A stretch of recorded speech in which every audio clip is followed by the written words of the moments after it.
नमस्कार, news point लेकर हाजिर हूं मैं राजीव। दोस्तों, चुनाव में धांधली के आरोप लगाते हुए राहुल गांधी ने एक लेख क्या लिख दिया आपने देखा होगा कल कई अखबारों में, और उनका लेख, राहुल गांधी का लेख आया था और उस लेख को लिखने के बाद मोदी का पूरा सिस्टम हिल गया है। कल से बीजेपी और एनडीए नेताओं की प्रतिक्रियाएं आ रही हैं कि राहुल गांधी जो हैं वो कानून का, संवैधानिक संस्थाओं का और यहां तक कि मतदाताओं का अपमान करते हैं। और आज अखबारों में बीजेपी नेताओं के लेख भी इस मुद्दे पर आ गए। कल तो बयान दे रहे थे सब और आज लेख भी लिख डाले, राहुल गांधी पर प्रतिक्रिया दे रहे हैं। जब राहुल के आरोपों में दम नहीं है तो फिर बीजेपी को परेशानी किस बात से है?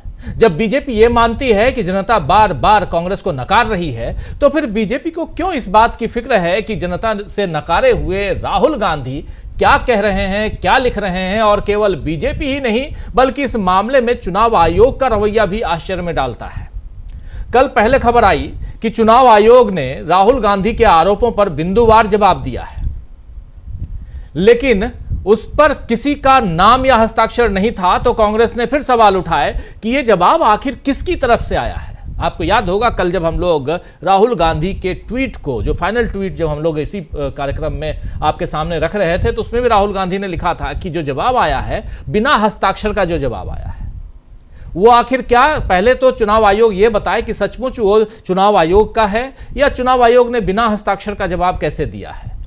अब आज खबर आई है कि चुनाव आयोग ने कहा है कि राहुल गांधी की चिंताओं पर औपचारिक जवाब तभी दिया जा सकता है जब वो आयोग को लिखकर शिकायत भेजे।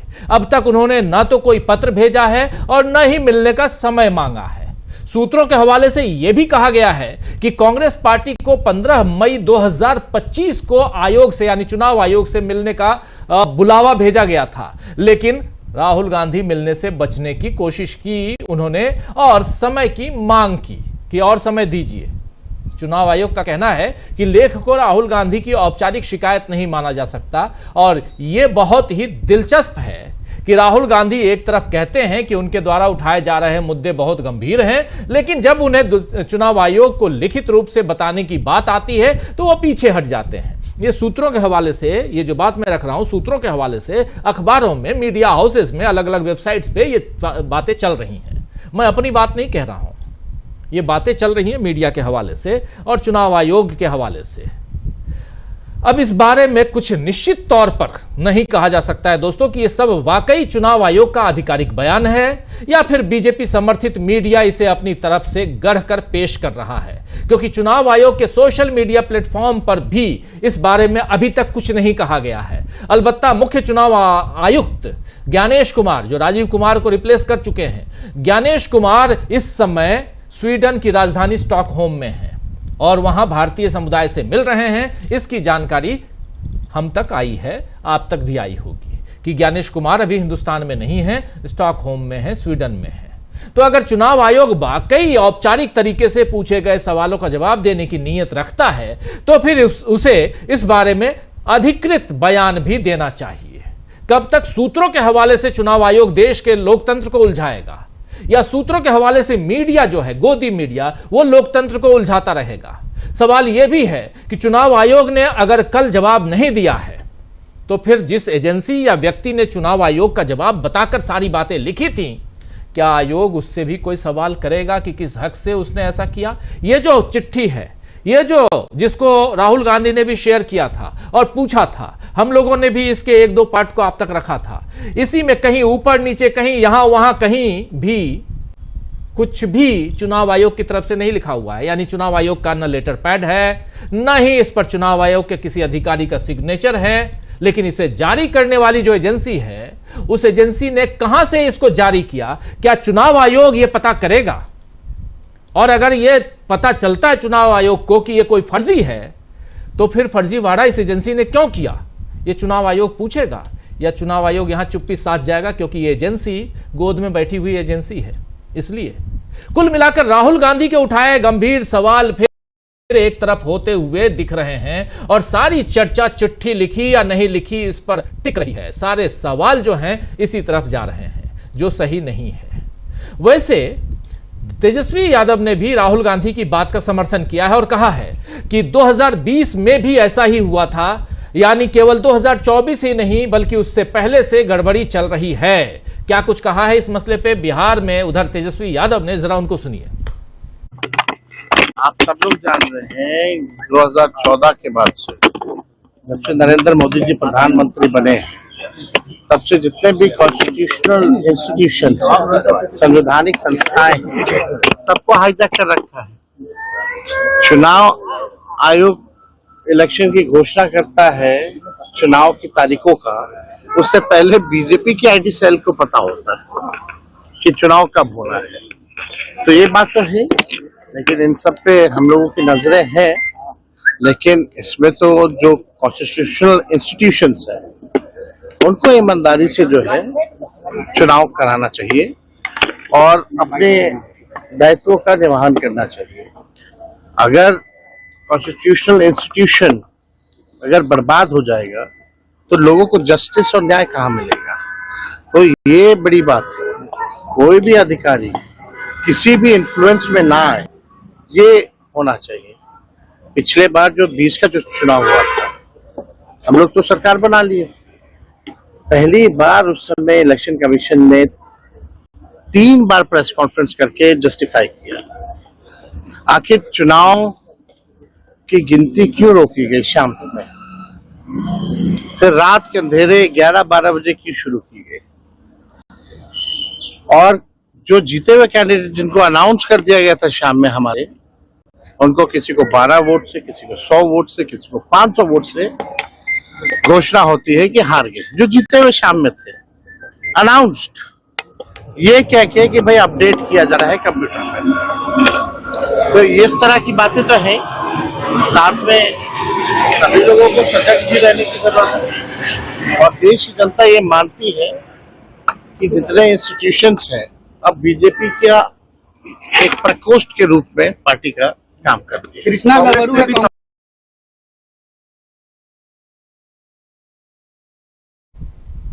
तो सुन रहे थे आप, यहां पर साफ साफ कह रहे हैं तेजस्वी यादव कि 2020 में ऐसा हुआ था। लेकिन यहां पे एक चिट्ठी दिखाना चाहता हूं दोस्तों। ये एक चिट्ठी जो पहले है बाएं साइड में, मेरे दाहिने साइड में 2 चिट्ठियां आपको देखिए, ये बाएं साइड में, ये पॉइंट वाइज ये है ईसीआई का जो फैक्ट है, ये दिखा है, ये ANI ने इसको जारी किया है कल, ANI एजेंसी ने जारी किया। इलेक्शन कमीशन ऑफ इंडिया की चिट्ठी, प्रेस नोट, जो वहां पर पश्चिम बंगाल में जो आरोप लगाए गए थे वो इस ढंग से राइट साइड में है, ये देखिए। और ये ANI एजेंसी ने जारी किया, 4 पॉइंट है और भी आगे पॉइंट्स हैं, ये इसको जारी किया गया है। और इसी चिट्ठी के आधार पे जो लेफ्ट साइड में है, इसी प्रेस नोट, यहां कहीं प्रेस नोट भी नहीं लिखा गया है, आखिर इसको किसने दिया और इसमें जो फैक्ट्स एंड फिगर्स हैं ये किस हवाले से एजेंसी ने इसको जारी किया है, ये बात पूछनी चाहिए चुनाव आयोग को इस एजेंसी से। चलिए खैर, ये यहां रखना, ये फैक्ट रखना जरूरी था, कम से कम आपको समझ में आए कि फर्जीवाड़ा कहां कहां तक फैला हुआ है। इधर बिहार में, बिहार से अभी आप देख रहे थे तेजस्वी यादव को, तेजस्वी यादव कह रहे हैं कि 2014 से ही ये सिस्टम को हिलाकर इन्होंने रख दिया है और सिस्टम में फर्जीवाड़ा चल रहा है। और इसी बिहार में आज एक नई हलचल चिराग पासवान ने खड़ी कर दी है। आज आरा में चिराग पासवान की जनसभा थी और उस जनसभा में चिराग पासवान ने ऐलान कर दिया है कि वो टोटल 243 सीटों पर चुनाव लड़ेंगे, यानी 2020 का खेल चिराग फिर करेंगे और इस बार शायद बीजेपी की मदद से, क्योंकि बीजेपी को अब नीतीश से छुटकारा चाहिए और इसके लिए कंधा चिराग पासवान का मिल गया है। वैसे अगले साल 2026 में, अगले साल, ये 25 चल रहा है, 2026 में तमिलनाडु और पश्चिम बंगाल में चुनाव है, जिस बारे में अमित शाह की भविष्यवाणी है। अमित शाह जी आज थे उधर, तमिलनाडु में थे, भाषण दे रहे थे और वहां कह रहे थे कि मैं भविष्यवाणी कर रहा हूं कि इस बार बिहार और पश्चिम बंगाल हम जीतेंगे। दिल्ली अभी सत्ता पर आए हैं, दिल्ली में अभी सत्ता पर आए हैं और अगले साल इन दोनों राज्यों में हम सरकार बनाएंगे। ये बात अमित शाह ने कही है तमिलनाडु में। और जब इस तरह की भविष्यवाणियां बीजेपी की तरफ से होती हैं तब चुनाव की प्रक्रिया पर सवाल और खड़े हो जाते हैं। लेकिन लेके चलना चाहता हूं आपको उधर बिहार, जहां चिराग पासवान चुनावी मंच से आज भाषण दे रहे थे आरा में, और क्या कह रहे हैं जरा सुनिए। आप खुद सोचिए कि यहां पर ये बातें जो कह रहे हैं उसका वो मकसद क्या है, उसके मायने क्या है। सुनिए चिराग पासवान को। मैं चाहता हूं कि बिहार के किसी युवा को बिहार छोड़कर बिहार से बाहर शिक्षा या रोजगार के लिए ना जाना पड़े। मैं चाहता हूं कि बिहार में ही एक से एक शैक्षिक संस्थान खुले। मैं चाहता हूं कि बिहार में ही रोजगार के अवसर मिले, यहां पे कारखाने खुले। इस व्यवस्था निर्माण की सोच के साथ बिहार को फर्स्ट और योग को फर्स्ट बनाने की सोच के साथ आगे निकला हूं।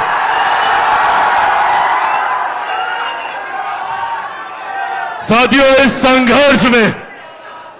संघर्ष में कई चुनौतियों का सामना किया। संभवतः भविष्य में भी कई और चुनौतियां आएंगी। इन लोगों ने बिहार फर्स्ट, बिहारी फर्स्ट की सोच को समाप्त करने के लिए चिराग पासवान को ही समाप्त करने की भूमिका बनाने का काम किया। इन लोगों ने सोचा कि चिराग पासवान को समाप्त कर देंगे तो बिहार फर्स्ट, बिहारी फर्स्ट का सपना टूट जाएगा। और मुझे समाप्त करने के लिए बड़ी बड़ी ताकतों ने, बड़ी बड़ी शक्तियों ने पूरी जोर आजमाइश कर ली। मेरी पार्टी तोड़ी, मेरे परिवार को तोड़ा, मुझे घर से बाहर निकाला। पर जो लोग ये सोचते हैं कि इन बातों से चिराग पासवान टूट जाएगा, चिराग पासवान घबरा जाएगा। चलिए, यहां दहाड़ने की कोशिश कर रहे हैं चिराग पासवान, लेकिन इसी में आगे चिराग पासवान कहते हैं कि मैं भी चुनाव, उसको भी सुना देंगे आपको, लेकिन कह रहे हैं वहां पे कि मैं खुद चुनाव लड़ूंगा और साथ साथ पूरे 243 सीटों पर चुनाव लड़ूंगा। आरा में आज चिराग पासवान, लेकिन इसके मायने क्या हैं वो समझेंगे हम, और जरा उस बाइट को भी आपको सुनाएंगे थोड़ी देर में। खैर, चुनाव की तैयारियों और दावों, और उधर आपने देख लिया कि बिहार और पश्चिम बंगाल की भविष्यवाणी अभी से कर दी है अमित शाह ने। तो चुनाव की तैयारियों और दावों के बीच अब एक और चिंता की बात मणिपुर से आई है दोस्तों, जहां हिंसा भड़कने पर फिर 5 जिलों में कर्फ्यू लगाया गया है। और इस बारे में आज प्रियंका गांधी ने ट्वीट किया है और कई सारे सवाल प्रधानमंत्री नरेंद्र मोदी से प्रियंका गांधी ने पूछे हैं। प्रियंका गांधी ट्वीट में क्या कुछ लिखती हैं जरा वो आपको बता देता हूं। प्रियंका गांधी ट्वीट में लिखती हैं कि मणिपुर एक बार फिर से हिंसा की चपेट में है। करीब 2 साल से राज्य के लोग हिंसा, हत्या, बलात्कार और पलायन झेल रहे हैं। सैकड़ों मौतें हो चुकी हैं, हजारों लोग बेघर हैं। आखिर क्या कारण है कि केंद्र का शासन होने के बावजूद वहां शांति बहाली नहीं हो पा रही है? प्रधानमंत्री जी मणिपुर को उसके हाल पर क्यों छोड़ दिया है? आज तक न वे मणिपुर गए, न राज्य के किसी प्रतिनिधि से मिले, न कभी शांति की अपील की और न ही कोई ठोस प्रयास किया। ये संवेदनहीन और गैर जिम्मेदार रवैया किसी लोकतंत्र के लिए अत्यंत दुर्भाग्यपूर्ण है। प्रधानमंत्री जी की जिम्मेदारी है कि वे देशवासियों के लिए शांति सुरक्षा सुनिश्चित करें। इससे पीछे हटना अपने कर्तव्य से मुंह मोड़ना है। ये बात यहां प्रियंका गांधी लिख रही हैं। तो चुनाव आयोग से लेकर प्रधानमंत्री तक को उनके कर्तव्य याद दिलाए जा रहे हैं। क्या 11 सालों की मोदी सरकार की यही उपलब्धि है? और इन सब के बीच राहुल गांधी का एक दांव, राहुल गांधी का एक आर्टिकल, आखिर उससे मोदी का पूरा सिस्टम क्यों हिल गया है? आइए इसकी चर्चा करते हैं, आगे बढ़ते हैं। हमारे साथ कुछ वरिष्ठ साथी जुड़े हुए हैं, उन सबसे पहले आपका परिचय करवाता हूं और आगे बढ़ते हैं। जरा देखिए, इस वक्त 4 वरिष्ठ साथी जुड़े हुए हैं। हमारे साथ प्रशांत टंडन जी जुड़े हुए हैं, हमारे साथ संजय कुमार सिंह साहब जुड़े हुए हैं, हमारे साथ जयशंकर गुप्त जी जुड़े हुए हैं और हमारे साथ जुड़े हुए हैं अमलेंदु उपाध्याय जी। आप चारों का स्वागत इस्तकबाल है। स्वागत इस्तकबाल आप तमाम दोस्त साथी शुभचिंतक आप सबका, जो अब तक जुड़ चुके हैं उनका भी, जो जुड़ने वाले हैं उनका भी। रविवार का दिन है और घूमता हुआ आईना अपलोड कर चुका हूं, देख लीजिएगा बाद में। लेकिन उससे पहले न्यूज पॉइंट बहुत जरूरी है, और न्यूज पॉइंट में यह समझने की जरूरत कि एक आलेख ने आखिर क्यों हिला के रख दिया पूरे के पूरे सिस्टम को। नरेंद्र मोदी के सिस्टम को। जरा इसी से शुरुआत करते हैं। सबसे पहले प्रशांत जी आपके पास ही आना चाहता हूं। प्रशांत जी, आखिर है क्या आलेख के बारे में? कल हम लोगों ने विस्तार से चर्चा की है, राहुल गांधी के आलेख, और यहां पर 2 चिट्ठियां आपके सामने हमने रख दी। प्रेस रिलीज, सो कॉल्ड एक प्रेस रिलीज जो कल, जिसको कोट करते हुए कांग्रेस ने कई सारे सवाल पूछ डाले चुनाव आयोग से, लेकिन चुनाव आयोग का कहना है कि बिंदुवार आप हमसे पूछिए, और मीडिया का कहना है कि बुलाया गया था राहुल गांधी को, राहुल गांधी गए नहीं। चलिए, कहानियां बन रही हैं, पकने देते हैं, लेकिन जो धरातल पर है वो ये है जो आर्टिकल राहुल गांधी ने लिखे और जो उसका जवाब आया है, उसमें से आज ही इंडियन एक्सप्रेस में देख रहा था कि देवेंद्र फडणवीस और जेपी नड्डा का आलेख है, वो देखा होगा आपने। उसके अलावा कई लोग बोल रहे हैं, अपनी बातें रख रहे हैं, आपकी प्रतिक्रिया? जी राजीव जी, इलेक्शन कमीशन झूठ बोल रहा है। कांग्रेस के डेलीगेशन ने महाराष्ट्र के चीफ इलेक्शन कमिश्नर को महाराष्ट्र के चुनाव के कुछ ही महीने बाद, 1 या 1.5 महीने बाद ही बहुत डिटेल्ड डेटा उनको दिया था, जो इस राहुल गांधी के आर्टिकल में भी उसकी फिगर्स हैं। चीफ इलेक्टोरल ऑफिसर से मिलकर डेटा उनको दिया गया था, वो सब बिंदु दिए गए थे। उसके बाद सुरजेवाला जो है, उन्होंने दिल्ली हाई कोर्ट में पिटीशन किया हुआ है, इसमें इलेक्शन कमीशन पार्टी है, वहां भी ये सवाल है। तो इलेक्शन कमीशन ने कब जवाब दिया? महाराष्ट्र के मामले में जब ये डेलीगेशन मिला तो इलेक्शन कमीशन ने कुछ रूल्स का हवाला दिया कि इन रूल्स की वजह से हम डेटा ये वाला रिलीज नहीं कर सकते जो कहा जा रहा है। इलेक्शन कमीशन गलत बयानी कर रहा है। पहली बात, तब राजीव कुमार थे, अब ये ज्ञानेश जी हैं, ये भी वही उसी परिपाटी पे चल रहे हैं। और इलेक्शन कमीशन को यह सुनिश्चित करना पड़ेगा कि जो आपने हरियाणा में और लोकसभा के चुनाव में महाराष्ट्र में किया है, उसकी पुनरावृत्ति आप बिहार में नहीं करेंगे। तेजस्वी यादव का बयान बहुत महत्वपूर्ण है। वो कह रहे हैं किस तरीके से रात में काउंटिंग कराई गई और 12 वोट से और 500 वोट से और कितने कम वोटों से आरजेडी के उन कैंडिडेट्स को हारा हुआ बता दिया गया जिनको शाम तक जीता हुआ बताया जा रहा था जी। तो ये बहुत महत्वपूर्ण है और ये बहुत बड़ा घोटाला भारत के लोकतंत्र के साथ हो रहा है।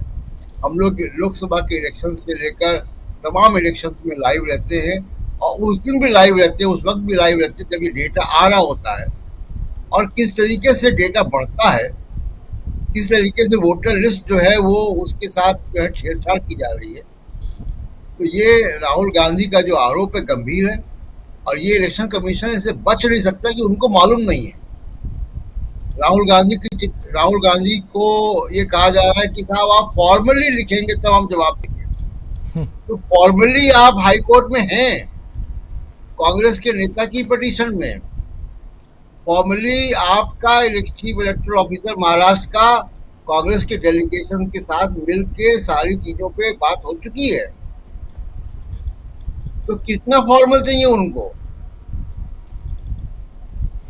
राहुल गांधी की पार्टी, राहुल गांधी एक पार्टी को रिप्रेजेंट करते हैं, उनकी पार्टी के लोग हैं जो आपसे बात कर रहे हैं। और वो जो केस है जो फॉर्मली कोर्ट के थ्रू मांगा गया है, high court, Delhi high court के जरिए, उसमें इन्होंने 3 महीने का समय मांगा। पहले भी 3 महीने का मांगा, उसके बाद फिर 3 महीने का समय मांगा। तो आप समय पे समय मांग रहे हैं और कह रहे हैं फॉर्मली। इसलिए मैं कह रहा हूं कि झूठ बोल रहा चुनाव आयोग कि उनको पता नहीं है कि क्या मांगा जा रहा है। आपको राहुल गांधी के लेटर हेड पे चाहिए, चलिए राहुल गांधी ने अगर राष्ट्रीय अखबारों में लेख लिखा है तो आपको चिट्ठी भेज देंगे, लेकिन आप कमिट तो करें कि आप देंगे, और ये कमिट करें कि आप भारत के लोकतंत्र के साथ खिलवाड़ नहीं करेंगे। जो संवैधानिक मैंडेट है आपको फ्री एंड फेयर इलेक्शन कराने का। और सबसे बड़ी चीज है प्रशांत जी, यहाँ पे एक बात जोड़ना चाहूंगा। जो बात बीजेपी के लोग कह रहे हैं, चाहे वो देवेंद्र फडणवीस कह रहे हों, चाहे जेपी नड्डा कह रहे हों, चाहे इनके और तमाम इस कुनबे के लोग कह रहे हों, कह रहे हैं कि राहुल गांधी मैंडेट को नकार रहे हैं, राहुल गांधी उन लोगों का अपमान कर रहे हैं जो इस लोकतंत्र में भरोसा रखते हैं। अगर राहुल गांधी ऐसा कर रहे हैं तो एफआईआर दर्ज कराइए ना। चुनाव आयोग क्या कर रहा है, बीजेपी के लोग क्या कर रहे हैं, करवाइए। आइए, इतने हैं 36 एफआईआर हैं, और 2-4 करवा दीजिए, जेल में डलवा दीजिए। भाई, इस देश की जनता को राजीव जी जानने का अधिकार है कि महाराष्ट्र के चुनाव में, लोकसभा के चुनाव के पहले 37 लाख लोग जुड़ते हैं 5 साल में, और 5 महीने में 40 लाख हो जाता है। ये कहां से है? ये जो भी है 40 लाख से ऊपर ही फिगर है ना वो। जी जी जी जी बिल्कुल। 41 लाख राहुल गांधी ने लिखा है उसमें आर्टिकल में, 41 लाख। 5 महीने में 41 लाख बढ़ जाता है। कहां से बढ़ गए ये वोटर? आ कहां से गए? वो कहां से आए? इसका इशारा ममता बनर्जी ने कर दिया कि वोटर आए कहां से। वो दिल्ली में एक जगह है राजीव जी, वीपी हाउस, कॉन्स्टिट्यूशन क्लब के बगल में जी। ये मेंबर ऑफ पार्लियामेंट का ट्रांजिट हॉस्टल है, जहां 1 कमरे या 2 कमरे के मकान होते हैं। उस 1 कमरे के मकान के एड्रेस में 70 वोटर। एक बिल्डिंग महाराष्ट्र में, उसमें कितने राहुल गांधी ने बताया था, कितने 100 वोटर, कितने कई 100 वोटर एक एड्रेस पे। ये कैसे हो सकता है? इसका कोई कन्विंसिंग आंसर इलेक्शन कमीशन ने कभी दिया नहीं कि ये हो क्या रहा है। और इलेक्टरल रोल की शुचिता, उसकी प्योरिटी, उसकी क्रेडिबिलिटी पे गंभीर आरोप है। केवल राहुल गांधी अकेले नहीं लगा रहे हैं, तमाम सिविल सोसाइटी के लोग इस बात को लगा रहे हैं, दूसरी पार्टियों के लोग लगा रहे हैं। राहुल गांधी तो उसको केवल एम्पलीफाई कर रहे हैं कि हाँ भाई ये आप बताइए। और नेता प्रतिपक्ष जो है वो संवैधानिक पोजीशन है, आप क्यों नहीं बताएंगे एक संवैधानिक संस्था होते हुए। और सबसे बड़ी बात राजीव जी कि इलेक्शन कमीशन का जो सिस्टम है, उसका सबसे बड़ा स्टेक होल्डर तो पॉलिटिकल पार्टीज हैं। आप अपने स्टेक होल्डर की बात नहीं मानेंगे, आप मतदाताओं की बात नहीं मानेंगे। तो इलेक्शन कमीशन में राजीव जी, बिहार के इलेक्शन में मैं, अमित शाह बहुत भविष्यवाणियां करते हैं, मैं भी भविष्यवाणी करता हूं कि इलेक्शन कमीशन की मनमानी को बिहार में अगर वो करने की कोशिश करेंगे जो महाराष्ट्र और हरियाणा में करने में कामयाब हो गए, या दिल्ली में भी, बिहार में बहुत गंभीर सवाल खड़े होंगे और इलेक्शन कमीशन को अपनी इज्जत बचाना मुश्किल हो जाएगा। इस देश में फ्री एंड फेयर इलेक्शन जनता करवाएगी, और 24 घंटे इलेक्शन के मोड में जो अमित शाह और नरेंद्र मोदी रहते हैं, उसमें विदेश नीति कैसे विफल हो गई, उसका कारण यही है। उस पर मैं अगली बार आऊंगा तब बात करूंगा। जी राजीव जी बिल्कुल बिल्कुल। महाराष्ट्र में आखिर इतने वोटर कैसे बढ़ गए? महाराष्ट्र से जुड़ गए हैं हमारे साथी धनंजय जी, और धनंजय जी रहने वाले बिहार के हैं, तो बिहार को भी अच्छी तरह से जानते हैं। आपका स्वागत है इस कार्यक्रम में धनंजय जी। और ज़रा आगे बढ़ते हैं, जल्दी से आपके पास ही आता हूं पहले, और फिर जयशंकर जी के पास आऊँगा। ज़रा धनंजय जी ये बताइए कि अचानक 5 महीने में राहुल गांधी का जो कल का आलेख है, कई भाषाओं में, मराठी के भी कई अखबारों में छपा है, और अलग अलग भाषाओं में इस आलेख को छापा गया, लगभग 30 अलग अलग उसमें छापा गया अखबारों में, भाषाओं में, अंग्रेज़ी में, खासकर इंडियन एक्सप्रेस में छापा गया है। सबसे बड़ी चीज़ है कि इसके बाद से लगातार चर्चा इस बात की है कि राहुल गांधी ने सही बोला या गलत बोला। बीजेपी डिफेंसिव मोड में है। सवाल तो बीजेपी से राहुल गांधी ने नहीं किया है, राहुल गांधी का सवाल चुनाव पे है, चुनाव आयोग पे है। तो बीजेपी डिफेंसिव मोड में क्यों है? एक तो ये बात। दूसरी बात, जो राहुल गांधी कह रहे हैं कि लोकसभा चुनाव में आपको जनता जहां नकार दी, वही 149 सीटों पे आप लड़ते हैं, उसी महाराष्ट्र में 132 सीटें जीत के आ जाते हैं। जब प्रूफ देने की बात आती है तो फिर आप पूरा के पूरे नियम को ही बदल डालते हैं।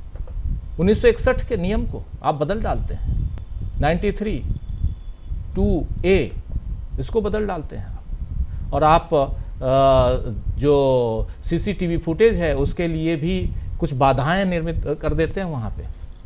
आखिर चल क्या रहा है? महाराष्ट्र में क्या चल रहा है? और क्या उसका असर बिहार पे पड़ेगा? राहुल गांधी ने अभी इस मसले को उठाकर क्या सिंदूर को बिल्कुल दबा दिया है? ये भी जानना चाहूंगा। जी, एक तो आपने कहा, मेरी आवाज आ रही है? जी जी, बहुत अच्छे से। एक तो आपने कहा कि जो है सवाल कर रहे हैं चुनाव आयोग से और ये बीजेपी क्यों जवाब दे रही है, तो इसका जवाब तो बड़ा सीधा है, चोर के दाढ़ी में तिनका। अब बात आती है कि भाई चोर जो है, क्यों उसको लग रहा है कि हम जोर से बोलेंगे तो बात दब जाएगी। जो सच है, सच क्या है? जो राहुल गांधी ने मुद्दे उठाए हैं उसका जवाब दीजिए, है ना। अगर बीजेपी को देना है तो बीजेपी को भी जवाब दे देना चाहिए, क्या दिक्कत है? आप बकवास क्या कर रहे हैं? आप जवाब दीजिए। वो कह रहे हैं कि भाई जब ये रूल बना, ये रूल था कि सुप्रीम कोर्ट ने कहा कि आप एक चीफ जस्टिस ऑफ इंडिया होंगे, एक प्रधानमंत्री होंगे, एक विपक्ष के नेता होंगे, 3 लोग होंगे और वो तय करेंगे कि कौन चुनाव आयुक्त बनेगा। आपको इससे क्या दिक्कत थी? आप तो फेयर चाहते हो ना। तो फेयर चाहने में क्या था? एक तीसरा व्यक्ति जो था, जो सीजीआई, वो तो फेयर था। अब आपने कहा कि नहीं, ये नहीं चलेगा, हम जो है नियम को बदल देते हैं, और आपने चेंज कर दिया और कहा कि एक प्रधानमंत्री का एक पसंद का कैबिनेट मंत्री और उसके बाद एलओपी। अब जब बहुमत से हर फैसला होता है तो प्रधानमंत्री जो चाहेगा वही होगा। फिर विपक्ष के नेता को रखने का क्या मतलब? उसको भी हटा देते। तो विपक्ष के नेता के होने को अब निष्प्रभावी बनाना, एक तो ये है। दूसरा ये है कि ये जो एक देखिए क्या होता है, न्याय होना जरूरी नहीं है, न्याय होते हुए दिखना भी जरूरी है, यही न्याय कहता है। तो जब आप चीफ जस्टिस ऑफ इंडिया को जब हटा देते हैं उस कमिटी से, तो अन्याय होते हुए दिख रहा है, वो न्याय नहीं दिख रहा है। अब आप कहोगे नहीं मैं तो फेयर करता हूं, या कहोगे पहले ऐसे होता था। अरे पहले ऐसा होता था छोड़ो ना यार, पहले तो आदमी जो है गरीबी में जी रहा था। पहले तो बॉम्बे स्टेट एक था, गुजरात और महाराष्ट्र अलग स्टेट नहीं था। पहले तो नेहरू प्रधानमंत्री थे। तो पहले से क्या होता, आज क्या है? क्या आज परिवर्तन हो रहा है जीवन में या नहीं हो रहा? तो जब परिवर्तन बेटरमेंट के लिए होता है, परिवर्तन खराब करने के लिए होता है क्या? परिवर्तन होता है बेहतर बनाने के लिए। हमें अनुभव होता है और लगता है कि नहीं यार, इसको और बेहतर करना चाहिए, इसको और ट्रांसपेरेंट बनाना चाहिए, इसको और निष्पक्ष बनाना चाहिए, इसको और जो है जनोन्मुखी बनाना चाहिए। यही लोकतंत्र में होता है ना। तो आपने जब सीजीआई को हटाया तो आपकी मंशा जाहिर हो जाती है कि आपकी मंशा सही नहीं है। फिर बात आती है कि भाई जब सवाल कर रहे हैं राहुल गांधी, चुनाव आयोग से कर रहे हैं कि ये बताइए कि 5 महीने में 41 लाख वोटर कैसे बढ़े। बड़ा सिंपल है कि 5 साल में 31 लाख बढ़ते हैं और 5 महीने में 41 लाख बढ़ जाते हैं। ये क्यों बढ़े? ये नहीं कह रहे कि गलत बढ़े, क्यों बढ़े ये सवाल। कि भाई या तो पहले वाला डेटा गड़बड़ था आपका कि 5 साल में 31 लाख ही बढ़ाया था, 5 साल में बढ़ना चाहिए था 70 लाख, छूट गए थे आपने जोड़ दिया, ऐसा बता दो। वो आप नहीं कर रहे हो। फिर जो मतदान का जो प्रतिशत है, जिस पर बार बार सब सवाल उठा रहे हैं, और वो सवाल बड़ा सिंपल आता है कि भाई 8% वोट बढ़ता कैसे है। और उसके बाद फिर आता है कि फर्जी वोटिंग के जो बीजेपी को चुभ रहा है और जो चुनाव आयोग को सबसे ज्यादा चुभना चाहिए। और ये सबसे बड़ा सवाल है जो 5वें नंबर पर उन्होंने सवाल किया है कि चुनिंदा जगहों पर फर्जी वोटिंग। 1 लाख बूथ है महाराष्ट्र में, उस 1 लाख बूथ में से 12,000 बूथ पर नए मतदाता जोड़े जाते हैं सबसे ज्यादा संख्या में। और ये बूथ उन 85 विधानसभाओं के थे जहां लोकसभा चुनाव में भाजपा का प्रदर्शन खराब था। अब कहा जा रहा है कि इन 85 में जो जीत हुई, जहां 85 में ज्यादातर सीटों पर एनडीए जीता, और इसमें जो वोट बढ़े वो 600 लोगों ने करीब बताया जा रहा है कि हर बूथ पर, ये जो 12,000 बूथ है इसके हर बूथ पर 600 वोट एवरेज बढ़े। 600 वोट डालने के लिए कितना समय लगता? राहुल गांधी ने यह सवाल किया है।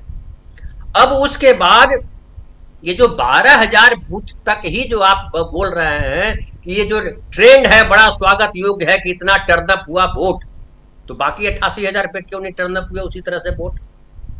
तो ये जो सवाल है, हम कहते हैं कि मान लीजिए कि राहुल गांधी जो बोल रहे हैं गलत बोल रहे हैं, मान लीजिए गुमराह करने के लिए बोल रहे हैं, तो आप स्पष्ट तरीके से बोलेंगे। एक बोलने से काम चल जाएगा क्या कि राहुल गांधी गलत बोल रहे हैं? आपको उसका प्रमाण देना पड़ा। राहुल गांधी जो सवाल कर रहे हैं कि भाई 88,000 बूथ पे वो क्यों नहीं बढ़े, 12,000 पे क्यों बढ़े।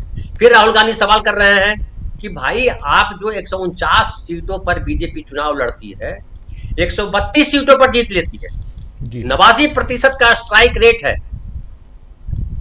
अभी कुछ महीने पहले लोकसभा का चुनाव होता है, उसमें 32% स्ट्राइक रेट है। मोदी जी जो सबसे बड़ा ब्रांड नेम, जो अक्सर कहते रहते हैं हमारे प्रशांत भाई, जो सबसे बड़ा ब्रांड नेम है, उसका जब चुनाव होता है तो 32% स्ट्राइक रेट है। और विधानसभा में जो इतना झगड़ा था, उसमें चुनाव होता है 89% स्ट्राइक रेट, तो ये तो किसी को चौंकाएगा। मान लीजिए कि स्ट्राइक 89% सही है, तो चुनाव आयोग बताए आकर के। और हम तो एक और बात कहते हैं कि अगर ईवीएम पे आपको लग रहा है कि नहीं सब गलत बोल रहा है, तो आप एक बड़ा प्रेस कॉन्फ्रेंस कीजिए, 20 कैमरे लगाइए, और जो लोग आरोप लगा रहे हैं कि गड़बड़ी हुई है उसको सामने बिठाइए, और आप उनको सिलसिलेवार तरीके से जनता के सामने जवाब दीजिए। दूध का दूध, पानी का पीना पानी। आज तो जो है जमाना है, कैमरे का जमाना है, आप करिए ये। धनंजय जी, ये मात्र ईवीएम का मामला ही नहीं है ना, यहाँ तो नहीं, ये जो वोटर्स बढ़ गए, वो मांगा जा रहा है कि भाई आप वोटर लिस्ट तो दे दो। यही तो कांग्रेस ने बोला है कि आप फोटो सहित, तो राहुल गांधी ने कल फिर लिखा कि हम तो कह रहे हैं कि आप कुछ मत कीजिए, वोटर लिस्ट दे दीजिए। ये जो बढ़ गए 41 लाख वोटर्स 5 महीने में, उसकी ही लिस्ट दे दीजिए आप, और अगर नहीं दे सकते हैं तो। बिल्कुल सही है, बिल्कुल सही है। नहीं, उसके साथ साथ जो राहुल गांधी जी कह रहे हैं उसमें ये भी है कि भाई आप जो है, जो ये कानून लाया एक और, कि ये जो डिजिटल रिकॉर्डिंग है, जो सीसीटीवी फुटेज है, वो हम नहीं दिखाएंगे। जब हाई कोर्ट ने सवाल किया, आपसे मांगा, तो अचानक आपने कानून बना दिया। क्यों कानून बना दिया? ये भी चोर के दाढ़ी में तिनके होता है। तो ये ढेर सारे सवाल हैं। अब जो आपने दूसरी बात कही, महाराष्ट्र में तो जो होना था हो गया। अब बिहार का सवाल सबसे इंपॉर्टेंट सवाल है, और इसीलिए राहुल गांधी ने इतने सही समय पे आर्टिकल लिखा है, इसकी चर्चा जो की है। हालांकि आज तो मैंने देखा कि तेजस्वी यादव ने भी इस पर बात की है।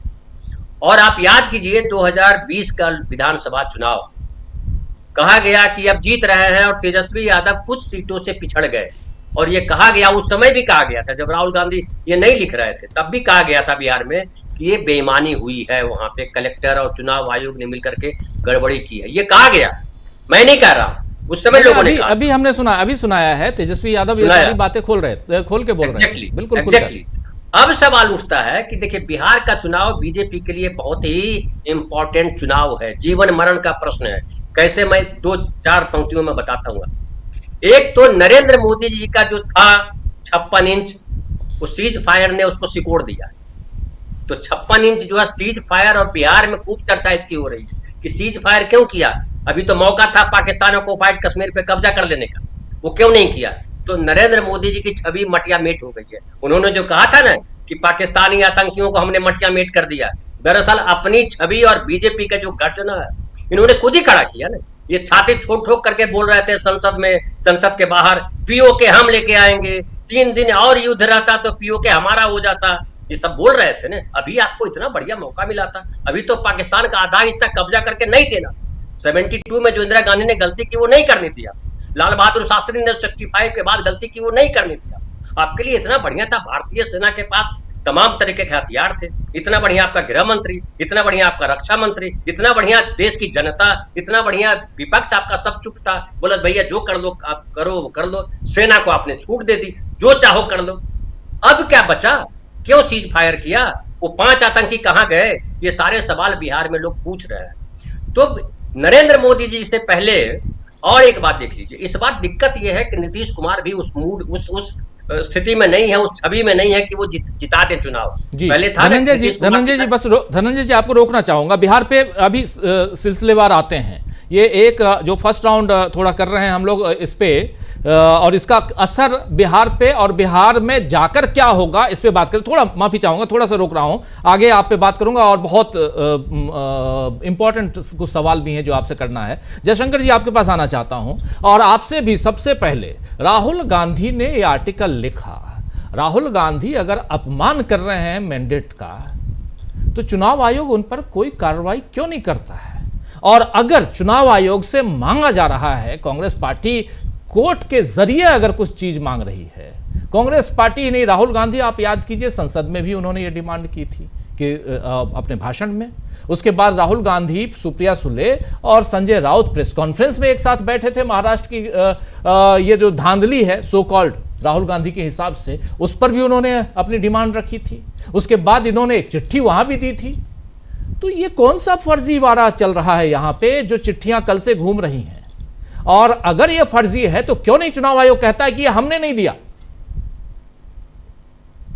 अब ये यहां पर एक बड़ा सवाल है हमारे आप सबके लिए, एक चुनौती है अब जयशंकर जी, कि हम एजेंसियों के थ्रू भी अगर कोई ऐसे कागज आए तो हम लोगों को अपने लेवल पे जांच करना होगा। बिल्कुल। भारत सरकार ने फैक्ट चेक करने की एक मशीनरी शुरू की थी, तो क्यों नहीं भारत सरकार का जो हमारा प्रेस इंफॉर्मेशन ब्यूरो है उसको चेक करके क्यों नहीं बता रहा है? और चुनाव आयोग क्यों नहीं कह रहा है कि हाँ जी हमारी चिट्ठी है कि नहीं है? भाई ये तो जांच का विषय है ना, कि जो सो कॉल्ड चिट्ठी घूम रही है। और हमारा मीडिया, देखिए हमारा मीडिया तो उसकी महानता में कोई संदेह नहीं है, और थोड़ा बहुत जिसे अगर संदेह है तो वाशिंगटन पोस्ट की रिपोर्ट को पढ़ ले, उस लेख को पढ़ ले। हमारे मीडिया के लोगों ने, भाइयों ने तो मतलब पता नहीं कहाँ से कैसे खबर आई, व्हाट्सएप यूनिवर्सिटी से चलाई गई, आईटी सेल ने चलाया, किसने चलाया, पाकिस्तान में सेना अध्यक्ष को ही गिरफ्तार करवा लिया, पाकिस्तान में बगावत हो गई, सत्ता बदल हो गया, हमारी सेनाएं इस्लामाबाद पे कब्जा कर रही हैं, रावलपिंडी और कराची कहाँ, ये सारी चीजें तो हमारे मीडिया ने छापा और मतलब दिखाया ना अपने चैनलों पर। तो उसी मीडिया ने इस तथाकथित जो चिट्ठी है जो चुनाव आयोग की, उसके नाम पे अपना चला दिया, क्योंकि काउंटर तो करना है ना। सबसे बड़ी बात है कि देवेंद्र फडणवीस कब से चुनाव आयोग के प्रवक्ता बन गए? चुनाव आयोग पर अगर कोई बात उठती है, राहुल गांधी ने अगर लेख लिखा है, वो जिम्मेदार आदमी है, विपक्ष के नेता हैं, लोकसभा में संवैधानिक दर्जा प्राप्त है, अगर वो कोई लेख लिखते हैं तो उसका जवाब चुनाव आयोग को देना चाहिए और बाकायदे प्रेस कॉन्फ्रेंस करके देना चाहिए कि हाँ साहब हमारे पास ये सबूत है, ये जो उन्होंने कहा है ये गलत बात है, जो 41 लाख या 40 लाख की बात मतदाताओं के अतिरिक्त मतदाताओं की बात है, तो वो ये यहाँ के लोग हैं, ऐसे ऐसे है, आप बता दीजिए ब्यौरा। लेकिन लगातार केंचुआ हमारा जो है वो मतलब एक आवरण में ढक करके रखना चाहता है अपने आप को। पारदर्शिता नाम की चीज लगातार उसके एक्शन से, हमारी सरकार के जो एक्शंस हैं उसके जरिए पारदर्शिता को तो समाप्त करने की प्रक्रिया ही चल रही है लगातार जी। जब राहुल गांधी का लेख आया है उसी समय मुझे याद है कि शायद मैं कहीं देख रहा था कि दिग्विजय सिंह ने भी कुछ लिखा है, तो मध्य प्रदेश के पूर्व मुख्यमंत्री हैं, उन्होंने बताया है कि उनके अपने चुनाव क्षेत्र में 2018 में जितने वोट पोल हुए थे उसमें 40,000 बढ़ गए 2023 के चुनाव में। भाजपा के उम्मीदवार को 51,000 वोट मिला था 2018 में, और 2023 के चुनाव में उनको 91,000 वोट मिल गया। मतलब 40,000 जो बढ़े थे मतदाता वो सारे के सारे बीजेपी के पाले में गए। कीर्तिवर्धन सिंह पिछली बार 91,000 वोट पाए थे, जो दिग्विजय सिंह जी के सुपुत्र हैं। इस बार जो 2023 का चुनाव हुआ उसमें उन्होंने चूंकि संजोग से उनको 95,000 वोट मिल गया, इसलिए बीजेपी का उम्मीदवार हार गया। तैयारी तो पूरी थी लेकिन वो हो नहीं पाया। तो इस तरह की चीजें तो ये पूरे देश में कर रहे हैं, पूरे देश भर में। देखिए जो शाम को पहले होता था, चुनाव आयोग का एक नियम है कि जो कतारबद्ध लोग रह जाते हैं मतदान बूथ पर उनके वोट पोल कराए जाते हैं। अब ऐसा भी एक सुनने में आया है मुझे तो कि पहले से ये लोग पता करते हैं कि कौन सा वोट पोल होता है, कौन सा वोट नहीं पोल होता है। तो जो नहीं वोट पोल होने वाले होते हैं उनके नाम पर सारा फर्जीवाड़ा ये लोग करते हैं अंतिम घड़ी में। उन लोगों का धड़ जा करके अपना ठप्पा मार, मतलब वो बटन दबाने का खेल जो है शुरू हो जाता है, और वो लिस्ट पूरी की पूरी बनी तैयार रहती है। हर कॉन्स्टिट्यूंसी में ऐसे हैं जो 200 वोटर, 500 वोटर, 400 वोटर जो बाहर गए हुए हैं या रहते नहीं हैं यहाँ पे, लेकिन लिस्ट में नाम है, तो ऐसे मतदाताओं का करते हैं। फिर फर्जी नाम भी जुड़वाते हैं, जैसा अभी बता रहे थे लोग, हमारे प्रशांत बता रहे थे कि भाई विठल भाई पटेल हाउस के प्रवेश वर्मा के घर पे कितना हुआ था, जो सरकारी मकान में, जिस मकान में वो रह रहे थे प्रवेश वर्मा, उनके घर पे कितने मतदाताओं के नाम दर्ज हो गए थे, जो कहाँ से आ गए थे। तो ये सारा फर्जीवाड़ा तो खैर होता ही है। और बिहार में तो कमाल ही हुआ था, मतलब पिछले बार जो चुनाव हुआ था मुझे अच्छी तरह से याद है, जीत गए उम्मीदवार राजद के, जुलूस निकल गया, पता लगा उनको बुलाया गया कि नहीं नहीं भैया उसमें कुछ सर्टिफिकेट में गड़बड़ है, थोड़ा आ जाइए देखते हैं जरा सा, उसमें कुछ दस्तखत में कुछ गड़बड़ हो गया है। और जब आए तो पता लगा कि अरे साहब वो तो फिर से वो काउंटिंग में कुछ रह गई थी मशीन, उनको गिना गया, तो चुनाव का नतीजा ये हो गया। हमारे एक मित्र हैं, मित्र के बेटे हैं, वो भी कम वोटों से जीत गए थे चुनाव, तो उनको फोन करके बुलाया, कहा कि साहब आपके सर्टिफिकेट में कुछ गड़बड़ रह गई है, आप आ जाइए उसको दुरुस्त करा लीजिए। तो वो थोड़ा समझदार आदमी थे, तेज तर्रार आदमी थे, उन्होंने कहा ठीक है वो बाद में हम आकर के ले लेंगे, पहले तो यही रहने दीजिए, ये सर्टिफिकेट मेरे पास काफी है, सुधार बाद में जब होगा तो देखा जाएगा। तो उनकी सीट बच गई, वो जीत गए। लेकिन बाकी ऐसे बहुत सारे लोगों का खेल तमाम कर दिया, मतलब 2 दर्जन के आसपास सीटें ऐसी थी जो जबरन हराई गई थी जिला कलेक्टर के द्वारा, चुनाव आयोग का जो निर्वाचन पदाधिकारी होता है उसके द्वारा ऐसा खेल किया गया था। लेकिन यह है कि तब थोड़ा सा तेजस्वी यादव भी ओवर कॉन्फिडेंट थे या थोड़ा नौसिखुआ थे राजनीति में, उस तरह उस ढंग का नहीं था अनुभव। अब उनके पास भी सारे अनुभव है, उनके कार्यकर्ताओं में भी जागरूकता बहुत बड़े पैमाने पे आई है, तो इस बार आसानी से तो नहीं छोड़ने वाले हैं। बात तो सही है, प्रशांत जी ठीक कह रहे थे और धनंजय भी कह रहे थे कि बिहार में इस बार जो है खेला इतना आसान तो नहीं है इस बार, नहीं तो फिर वो जो बहुत दिनों से तेज पिलाई हुई लाठियां हैं ना, वो सब इंतजार करने वाली हैं, तो इसलिए वो लोग थोड़ा सा बच करके करेंगे काम।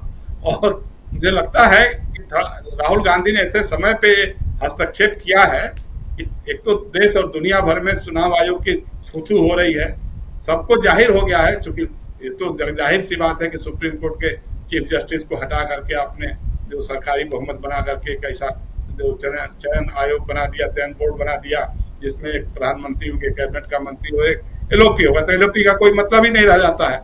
और वही काम आपने चुनाव में कराया है, चुनाव आयोग की नियुक्ति में यही काम कराया। तो एक एक करके जितनी संवैधानिक संस्थाओं को नष्ट किया है इस सरकार ने, अब उसके नतीजे कहीं ना कहीं तो आ रहे हैं सामने। और एकदम सही कहा धनंजय ने कि भाई पहलगांव के आतंकी हमले को लेकर के जितना सिंदूर चिल्लाया गया, जितना आकाशवाणी से, मैं तो बड़ा दंग रह जाता हूँ कि जब भी आकाशवाणी खोलता हूँ गाना कभी विविध भारती का आता है, एक गाने के अंतराल पे पता नहीं कोई आ जाता है बताने के लिए साहब वो कहता मैं वो फिल्म लेखक हूँ और कौन कलाकार हूँ और कौन गीतकार हूँ, और साहब हमारे सेनाओं के शौर्य का ये हुआ और वो हुआ, ऑपरेशन सिंदूर उसकी सराहना करते हैं। आप मतलब इस तरह की चीज गजब है भाई। इसके पहले कोई ऑपरेशन नहीं हुआ है क्या? इसके पहले क्या आतंकवादी हमले में लोग हमारे मारे नहीं गए हैं क्या? जब जो लोग मारे गए हैं उनकी पत्नियों के सिंदूर नहीं पूछे क्या? हमारी बहनों के बेटियों के सिंदूर तब पोछे नहीं गए थे क्या? चाहे वो पठानकोट में हो, उड़ी में हो, पुलवामा में हो, उसके पहले तमाम हमले हुए हैं, उसके बाद में भी हमले हो रहे हैं। अब जब आपने ऑपरेशन सिंदूर किया उसके उसी समय जो पाकिस्तान की तरफ से हमले हुए उसमें हमारे कितने लोग मारे गए, श्रीनगर में कितने लोग मारे गए जो उनके ड्रोन के हमले हुए उस समय तो। लेकिन ये सब होने के बावजूद आपने संघर्ष विराम क्यों किया? क्या हमारा बदला पूरा हो गया? अब ये बात तो जाहिर सी बात है, बिहार के लोग जागरूक हैं, सचेत हैं और राजनीतिक रूप से काफी पढ़े लिखे समझदार हैं, वो लोग चर्चाएं करते हैं इन सब चीजों पे। धनंजय ठीक करे कि वो लोग सवाल कर रहे हैं कि भाई आपने जब हमारी सेनाओं की बढ़त की पोजीशन थी तो आपने संघर्ष विराम क्यों किया? इस सवाल का कोई जवाब नहीं है। जाति जगत जनगणना करा करके आपने सोचा कि शायद उससे ध्यान भटक जाएगा, उसका भी कुछ हो नहीं पाया। तो अब लेकिन राहुल गांधी ने जो फंसा दिया है पेच, अब इसका जवाब देते हुए बन नहीं रहा है जी। इसलिए फर्जीवाड़ा करके बिना दस्तखत के, बिना पैड के चुनाव आयोग के नाम से चिट्ठी जारी कराई जा रही है और उस पर लेख लिखाए जा रहे हैं, उस पर रिपोर्टिंग हो रही है।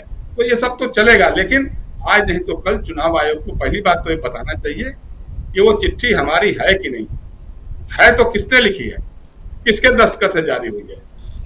चूंकि मुख्य चुनाव आयोग तो आपने बताया स्वीडन में है, तो इसलिए उनका तो कोई मतलब नहीं है। तो चुनाव आयुक्त का है, किसका है, किसी ने भी तो दिया होगा ना क्लैरिफिकेशन। तो सबसे पहली बात तो यही सामने आनी चाहिए कि वो चिट्ठी फर्जी है या असली है, और असली है तो फिर उसके पर चर्चा की जाए। जी राजीव जी। जी बिल्कुल बिल्कुल, आप सही कह रहे हैं। अगर फर्जी है तो उसके बारे में कम से कम चुनाव आयोग तो इसका खंडन करे कि नहीं, हमारी तरफ से ये कोई चिट्ठी नहीं गई है और हमको आधिकारिक तौर पर राहुल गांधी से भी कोई चिट्ठी नहीं मिली है, हमसे आज तक कोई पूछा ही नहीं कि महाराष्ट्र में कोई फर्जीवाड़ा हुआ या नहीं हुआ है। ये बात कह दे खुलकर चुनाव आयोग, लेकिन क्या चुनाव आयोग ये सारी बातें कहेगा?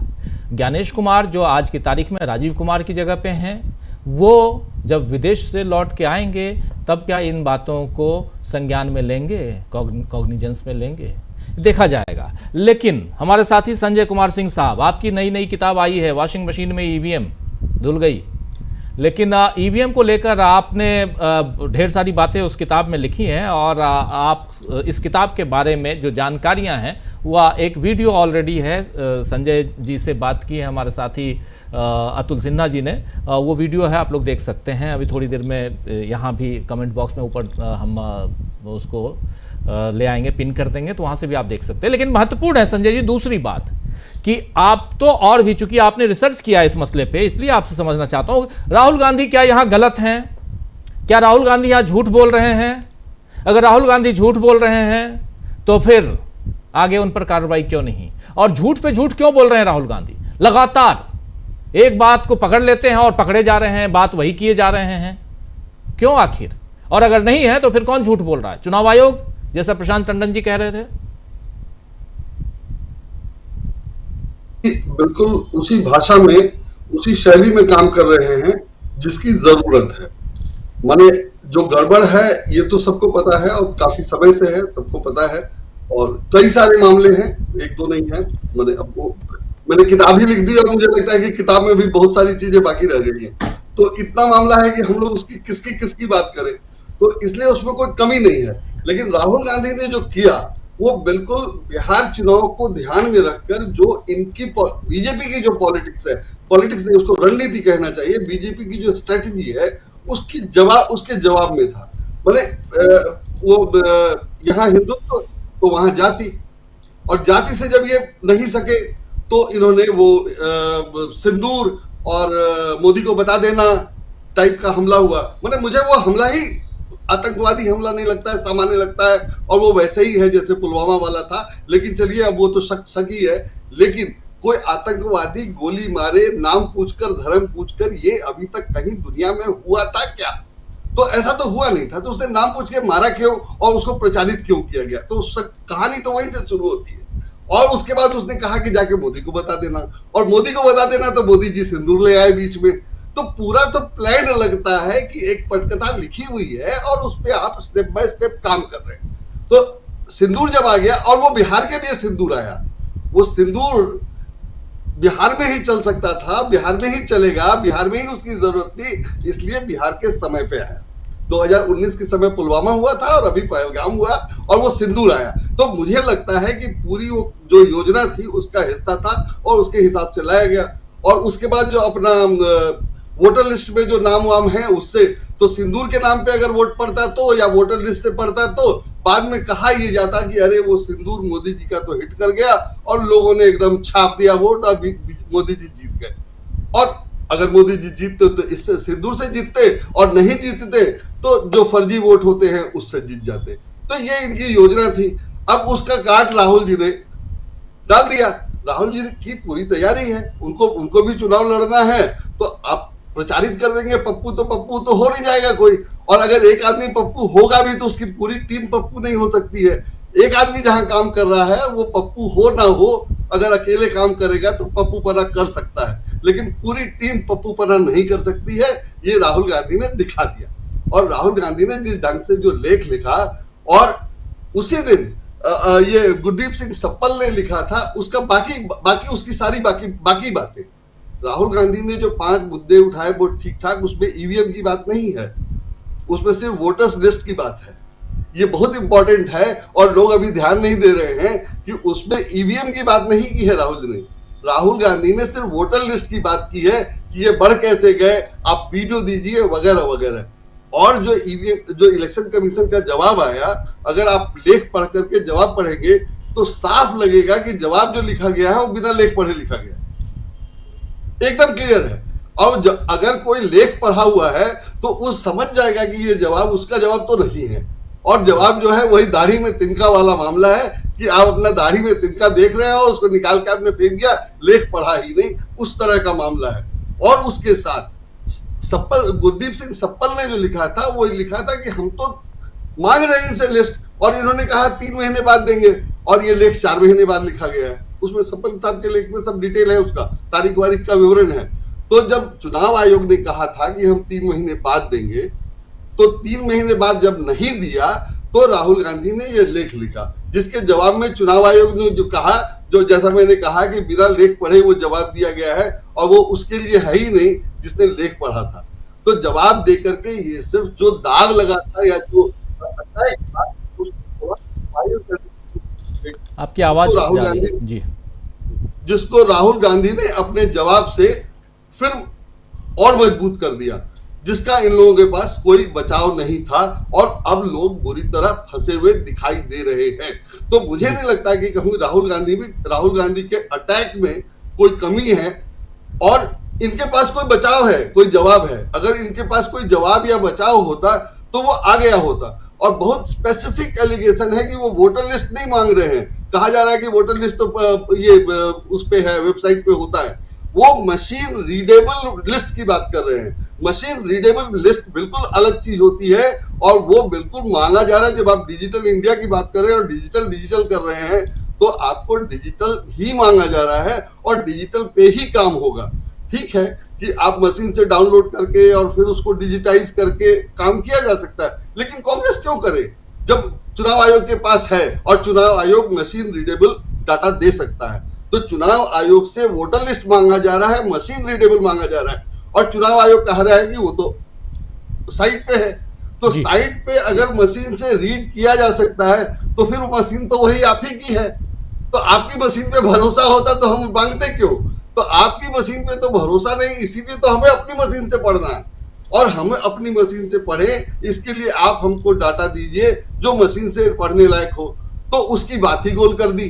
तो अब अगर इस तरह से बहुत स्पष्ट है कि जो मुद्दा है ये उस पे नहीं है, और सिर्फ बचाव की बात कर रहे हैं, और वो उन्हीं लोगों के लिए है जो कहते हैं कि जब आप जीत जाते हैं तो ईवीएम की याद नहीं आती है, या तभी याद आती है जब आप हार जाते हैं। लेकिन जब नरेंद्र मोदी की सीटें कम हुई थी, तो नरेंद्र मोदी ने कहा था कि ईवीएम जिंदा है कि मर गया। फिर हरियाणा में जीते तो नहीं पूछा कि ईवीएम जिंदा है कि मर गया। महाराष्ट्र में जीते तो नहीं पूछा कि ईवीएम जिंदा है कि मर गया। तो इलेक्शन को बदनाम करने का काम तो नरेंद्र मोदी ने भी उतना ही किया है। अगर राहुल गांधी कर रहे हैं तो नरेंद्र मोदी ने कम नहीं किया है, और जो कर रहे हैं वो तो बाकी सब तो है ही, उनकी सरकार में जुड़ रहा है। जी जी बिल्कुल। तो मुझे लगता है कि राहुल गांधी का अटैक बहुत ही सधा हुआ, बहुत ही तैयारी से और बहुत ही सुनियोजित है, जिसका ये जवाब नहीं दे पाएंगे। और वो जागरण जैसे अखबार में छपा है, तो उन्हीं को बजाया गया है जो कह रहे थे कि नहीं कुछ गड़बड़ नहीं है, वो उन्हीं पाठकों के लिए है, हम जैसे के लिए नहीं। हमने तो बाद में पढ़ा, हमने तो बाद में पढ़ा। चलिए, अच्छी बात है, कम से कम उन जगहों पे भी पहुंचे जहां पर पहुंचनी चाहिए। हम लोग तो लगातार कह रहे हैं, एक नहीं कई बिंदुओं पे। और आप याद कीजिए, अशोका यूनिवर्सिटी के प्रोफेसर सब्यसाची दास ने जब रिसर्च पेपर अपना दिया था, उसमें वो मुख्य रूप से 3 पॉइंट वहां पर उन्होंने उजागर किया था। 2019 के चुनाव के बाद, लोकसभा चुनाव के बाद, 2019 का लोकसभा चुनाव बीत गया, 2024 का लोकसभा चुनाव बीत गया, और कल 9 तारीख है। प्रधानमंत्री नरेंद्र मोदी 1 साल का जश्न मनाएंगे, और साथ साथ 11 साल का जश्न मना ही रहे हैं अपने प्रधानमंत्री पद के लिए। लेकिन देश किस दिशा में जा रहा है, और क्यों ऐसे सवाल उठ रहे हैं, क्यों कहा जा रहा है कि लोकतंत्र को कहीं ना कहीं खोखला किया जा रहा है, कमजोर किया जा रहा है, और राहुल गांधी क्यों लिख रहे हैं कि ये लोकतंत्र के लिए जहर का काम है जो आप कर रहे हैं। जो आलेख में उन्होंने सबसे आखिरी लाइन जो उन्होंने लिखी है, बहुत इंपॉर्टेंट। लेकिन इसका कितना असर, अब आना चाहता हूं जल्दी बिहार पे। अमलेंदु जी, इसका कितना असर बिहार के चुनाव पे आप देखते हैं? राहुल गांधी ने सही समय पे बाजी मार ली है, या राहुल गांधी जल्दबाजी कर दी है? नहीं राजीव, राहुल गांधी ने बिल्कुल सही समय पर बाजी मार ली है। और बाजी मारना क्या मतलब, सही समय पर सतर्कता उन्होंने बरत ली है, और एक चुनाव आयोग पर और भारतीय जनता पार्टी दोनों पर एक गंभीर दबाव बना दिया है कि जो गड़बड़ियां आपने महाराष्ट्र में की वो आप बिहार में मत कीजिएगा, वरना इसके परिणाम ठीक नहीं होंगे। मुझे लगता है राजीव जी कि जिस दिन वोटिंग होगी उस दिन, और जिस दिन परिणाम आएंगे उस दिन राहुल गांधी, प्रियंका गांधी, मल्लिकार्जुन खड़गे और इंडिया गठबंधन के तमाम जो मुख्यमंत्री उन सबको पटना में कयाम करना चाहिए, वहां बैठना चाहिए और जहां से भी गड़बड़ियां आए वहां हेलीकॉप्टर से उड़कर तुरंत पहुंचना चाहिए, क्योंकि ये गड़बड़ियां हो सकती हैं। तो ये एक सुझाव है, उसको माने ना माने वो उनका काम है राजीव। लेकिन जयशंकर जी जो कह रहे थे कि पीआईबी का फैक्ट चेक है, उसने फैक्ट चेक नहीं किया। मैंने जैसे जयशंकर जी ने कहा, मैंने पीआईबी को फैक्ट चेक को ट्वीट में पूछ लिया, इलेक्शन कमीशन को ट्वीट चेक करते हुए कि भाई जरा फैक्ट चेक करके बताओ कि ये इलेक्शन कमीशन ने जारी किया है कि नहीं किया है, फैक्ट चेक करना जरूर। तो अब ये पीआईबी के ऊपर है, वो फैक्ट चेक जो वो करके बताता है कि नहीं करके बताता है, या एजेंसी ने अपनी तरफ से ही जारी कर दिया। तो अब ये राजीव जी पीआईबी के ऊपर निर्भर है कि वो देता है इसका फैक्ट चेक करके कि नहीं देता है, वरना एजेंसी बताए कि उसके पास ही कहां से आया। क्योंकि कल राजीव जी हमने न्यूज पॉइंट के बाद इलेक्शन कमीशन के तमाम जो थे ट्विटर हैंडल्स वो सब खंगाल लिए, उनकी पूरी वेबसाइट संभाल ली, कहीं भी हमको ये पत्र नहीं मिला जो इस एजेंसी ने जारी किया। और इसके आधार पर पवन खेड़ा ने भी अपनी बाइट दे दी, राहुल गांधी ने भी ट्वीट कर दिया। तो यानी कि राजीव जी अगर मीडिया की तरफ से भी इस तरीके खेल हो रहे हैं, तो राहुल गांधी जो कहते रहते हैं कि एक प्लेयर उसमें मीडिया भी है बीजेपी के साथ में, तो वो गलत नहीं है फिर। क्योंकि अगर एक एजेंसी जारी कर देगी और सब लोग उसको चलाएंगे, यहाँ तक कि वो ऑल इंडिया रेडियो न्यूज जो है वो भी इसको चला रहा है, दूरदर्शन भी इसको चला रहा है, तो एजेंसी जा रहा, तो सब सोचते हैं एजेंसी जा रहा तो ठीक होगा। तो ये हमने उनसे पूछ लिया है पीआईबी फैक्ट चेक से कि भाई इसको फैक्ट चेक करके जरूर बताइए, वो क्या बताते हैं देखा जाएगा। या चुनाव आयोग बताया, चुनाव आयोग को चेक किया हुआ है कि भाई आपने जारी किया था ये पत्र और जारी किया है, तो उसमें ठीक है, आगे चर्चा हुई। अब राजीव जी जो बिहार का मसला है, मुझे लगता है कि बिहार में इसका असर जबरदस्त तरीके से पड़ेगा, क्योंकि राहुल गांधी ने पहले ही लोगों को सचेत कर दिया है कि बीजेपी क्या क्या कर सकती है। और कल जब हम राजीव जी हम लोग न्यूज पॉइंट कर रहे थे, कुणाल घोष की हम लोगों ने जो बाइट सुनवाई थी, कुणाल घोष भी ये कह रहे थे कि हमने यहाँ पहले पकड़ लिया बंगाल में, तो चुनाव आयोग दबाव में आया, उसको कहना पड़ा कि हम इस पर कार्रवाई करेंगे। लेकिन महाराष्ट्र में ये चीजें पहले नहीं हो पाई। तो राजीव जी अब बिहार में ये चीजें पहले शुरू हो गई है राहुल गांधी के, इसके बाद ये एकदम से साफ आ गया है। और सुप्रिया सुले ने भी आज फिर से कहा है दोबारा से कि चूंकि चुनाव आयोग ने कोई जवाब नहीं दिया और ये सवाल है, इसलिए ये मौजूद है और इस पर चुनाव आयोग को जवाब देना चाहिए। संजय राउत जो है वो कह रहे हैं कि ये जो है, जब देवेंद्र फडणवीस चाहे देख लेके चाहे गीता लिखे, उन पर कोई भरोसा नहीं करेगा। तो यानी राजीव जी भारतीय जनता पार्टी पर कोई भरोसा नहीं करेगा, चुनाव आयोग का भरोसा भी खत्म होता जा रहा है। ये चुनाव आयोग जो एक संवैधानिक संस्था है, उसके लिए कम से कम अच्छा नहीं है। अब बिहार में लोग चूंकि राजीव जी सजग है और सतर्क हैं, तो पहले से देखेंगे कि ये बीजेपी क्या क्या कर सकती है। हालांकि बीजेपी ने पार की जो क्रांति है उस पर काम करना शुरू कर दिया है। जो चिराग पासवान की हम लोगों ने बाइट सुनवाई राजीव जी को 243 सीट पर लड़ेंगे।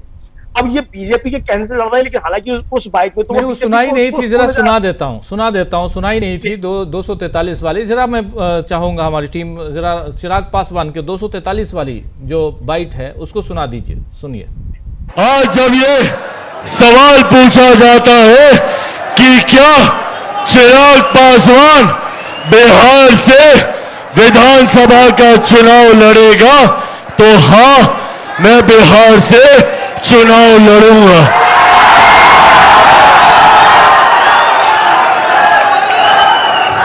मैं बिहार की 243 सीटों पर चुनाव लड़ूंगा।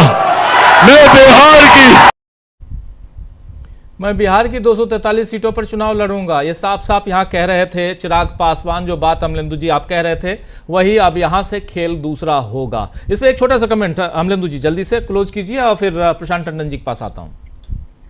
जी राजीव जी, तो अब ये 243 सीट पे लड़ेंगे, बिहार को आगे ले जाएंगे और बता रहे हैं कि अब तक जो लोग थे उन्होंने बिहार का सत्यानाश कर दिया और विकसित बिहार नहीं बना।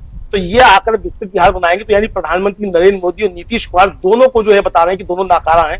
अब चिराग पासवान ने कहा नहीं है, लेकिन उसके अर्थ निकलने वो यही है।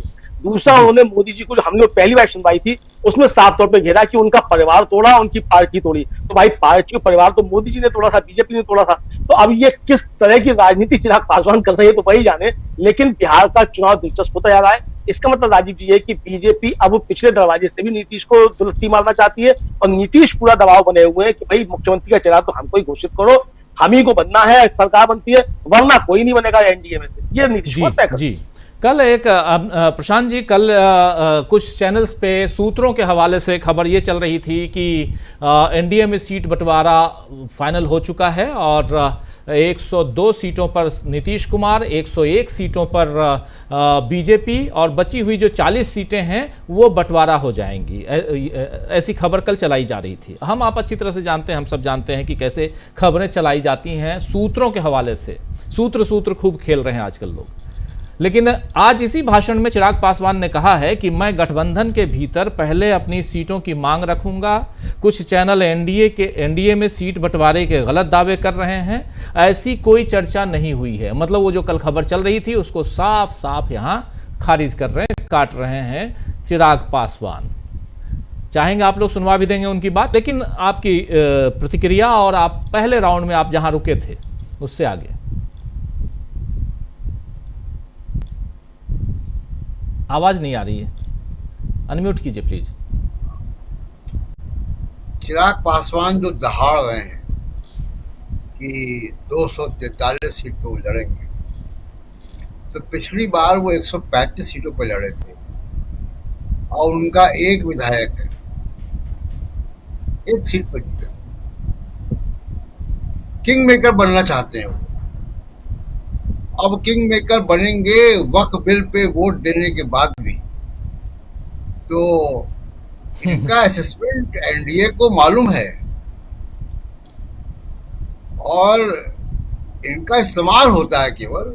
अब कुछ लोग राजनीति में सिर्फ इस्तेमाल होने के लिए राजनीति में है, इनको वोट काटने वाली पार्टियां कहा जाता है। इसकी भी कभी हम लोग, जब बिहार का इलेक्शन बहुत दूर है तो हम लोग इसकी भी चर्चा करेंगे कि चिराग पासवान की उन 135 सीटों पे जहाँ इन्होंने विधायक लड़वाए थे अपने कैंडिडेट, उसमें कितने वोट काटे इन्होंने और कितनों को जो है वो विधायक बनने से रोका, किसका नुकसान किया, इसकी भी विवेचना करेंगे। ये बातें बड़ी अच्छी लगती हैं जब वो गोदी मीडिया चलाता है। ये सब चीज़ें हम लोगों को जमीन पे बात करनी चाहिए कि डेटा आपके पक्ष में नहीं है, बिहार की जनता आपके पक्ष में नहीं है। लोकसभा में कुछ इक्वेशन और थे, विधानसभा की बात हम लोग कर रहे हैं। दूसरी बात जो सूत्र वाली बात है,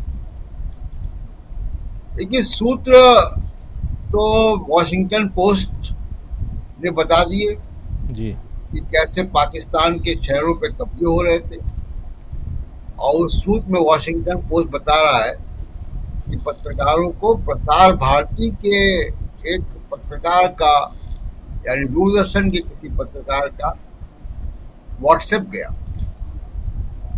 और इस तरीके से और पूरे देश, पूरी दुनिया में राजीव जी हमारे मीडिया की थू करा दी गई। पहले से भी होती थी, जानते थे लोग, लेकिन पूरी दुनिया में इस मीडिया की क्रेडिबिलिटी और मीडिया के साथ सरकार की क्रेडिबिलिटी, यही कारण है जो अमित शाह बोलते हैं राजीव जी, और जो मोदी साहब के भाषण आते हैं, ये जो 24 घंटे 12 महीने चुनाव होता है, इनकी रैलियां होती हैं, जिसको कुछ पत्रकार और कुछ विश्लेषक बहुत मास्टर स्ट्रोक बताते हैं कि कांग्रेस पार्टी और दूसरी पार्टियां 24 घंटे की राजनीति नहीं करती। इसी 24 घंटे की चुनावी राजनीति ने धज्जियां उड़ा दी विदेश नीति की, कहीं के नहीं रहे। आपको, आपके खिलाफ कोई आपके साथ खड़ा नहीं हुआ। और अब आप देखिए कि G7 में बुलाए गए आप, G7 में मेंबर्स हैं, और जो नॉन मेंबर बुलाए जाते हैं वो बैक बेंचर हैं वहां पे। उन बैक बेंचर में भी सबसे आखिर में आपको बुलाया गया है 7 दिन पहले। वहां पे Australia, Brazil, Indonesia, Mexico, south Korea, south Africa, Ukraine को महीनों पहले इनविटेशन चले गए, आपको अब जा रहे हैं। और वहां एक बड़ा खतरा है, वहां ट्रंप आ रहे हैं। 12 या 13 बार वो कह चुके कि सीज फायर उन्होंने कराया। वो कैमरे देखेंगे और फिर वो कहेंगे कि Modi is a great friend and we have initiated the ceasefire, कि मोदी हमारे बहुत अच्छे दोस्त हैं लेकिन सीज फायर हमने करवाया। अब इनके अगर सामने कह दिया तो क्या होगा? ये बड़ा खतरा है। वहां पे जा तो रहे मोदी जी, लेकिन ये कि सबसे आखिर में आप जा रहे हैं। आप इतनी बड़ी, आप कहते हैं कि अर्थव्यवस्था है, आपने जापान को छोड़ दिया, तो आपको इसका भी मान होना चाहिए कि आपको आखिर में क्यों बुलाया जा रहा है और आप करेंगे क्या? आपका एजेंडा क्या? आप मेंबर नहीं है वहां के, तो आपकी क्या कोई बायलैटरल मीटिंग हो रही है, कुछ और हो रही है क्या? वहां पे मोदी जी अपने प्रभाव का इस्तेमाल करके G7 सदस्यों से, वहां पे यूरोपियन यूनियन भी है जो पूरा यूरोप है, क्या एक भी बयान दिलवा सकते हैं पाकिस्तान के खिलाफ? क्या ये कहलवा सकते हैं कि पाकिस्तान को यूनाइटेड नेशन सिक्योरिटी काउंसिल के आतंकवादी विरोधी कमेटी का उपाध्यक्ष बनाना गलत है? क्या IMF का फैसला गलत है? क्या एशियन डेवलपमेंट बैंक का फैसला गलत है? पाकिस्तान आतंकवाद को बढ़ावा देता है, यही बयान दिलवा दें। आपके इतने सारे गए शिष्टमंडल डेलीगेशन, ये काम कोई नहीं कर पाया। बड़ा शशि थरूर जी ने उपलब्धि हासिल की कि अमेरिका उपराष्ट्रपति से मुलाकात करें, लेकिन अमेरिकन उपराष्ट्रपति JD वेंस ये भी कह चुके हैं कि उनके पास अलार्मिंग इंटेलिजेंस था। उन्होंने रात में देर रात भारत के समय के अनुसार मोदी से संपर्क स्थापित किया था फोन पे, ये भी कह चुके थे। तो ये बहुत फॉरेन पॉलिसी चारों खाने दिखाई दे रही। सिर्फ उसका कारण यही है, इलेक्शन, 24 घंटे इलेक्शन। आप ऑस्ट्रेलिया में है तो आप वहां पे स्टेडियम पे रैली कर रहे हैं, आप अमेरिका में है तो रैली कर रहे हैं, आप वहां के थिंक टैंक से नहीं मिल रहे, आप वहां के यूनिवर्सिटी से नहीं मिल रहे, आप वहां के राजनयिकों से नहीं मिल रहे हैं, वहां के मेंबर ऑफ पार्लियामेंट से नहीं मिल रहे हैं जी, वहां पे बसे हुए NRI से मिल रहे हैं। जो बेचारा वहां नौकरी करता है, दुकान चलाता है, टैक्सी चलाता है, वो वहां की सरकार को कैसे इन्फ्लुएंस कर पाएगा, कितना कर पाएगा? कुछ उसमें 10-5 SCO वगैरह भी हैं, लेकिन अधिकांश लोग जो वहां मोदी जी के उसमें जाते हैं, कौन लोग हैं? CEO तो जाते नहीं वहां पे। वो कौन लोग हैं जाते? वो तो बेचारे काम धंधे में गए हुए लोग हैं, हिंदुस्तानी। वो बेचारा पैसा यहाँ भेजते हैं। और किसको अच्छा लगता है अपना देश छोड़ के जाना, अपना घर छोड़ के जाना, गांव छोड़ के जाना? जी, मजबूरी में है वो बेचारे। वो आपकी क्या मदद करेंगे आपकी विदेश नीति की? तो विदेश नीति के, लेकिन इलेक्शन यहाँ पे गोदी मीडिया चलाता है, विश्व गुरु बन गया, विश्व गुरु की असलियत बता रहा। अब एक बड़े पत्रकार पाकिस्तान के हामिद मीर, हम सब जानते हैं उनको, वही पत्रकार जिन्होंने ओसामा बिन लादेन का 2 बार इंटरव्यू लिया था।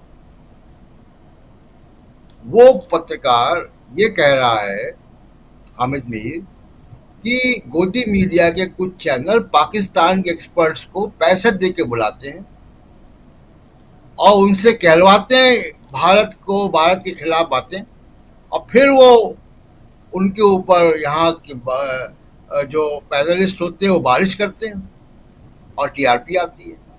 तो क्या आप भारत को गाली दिलवाने के लिए पैसे दे रहे हो?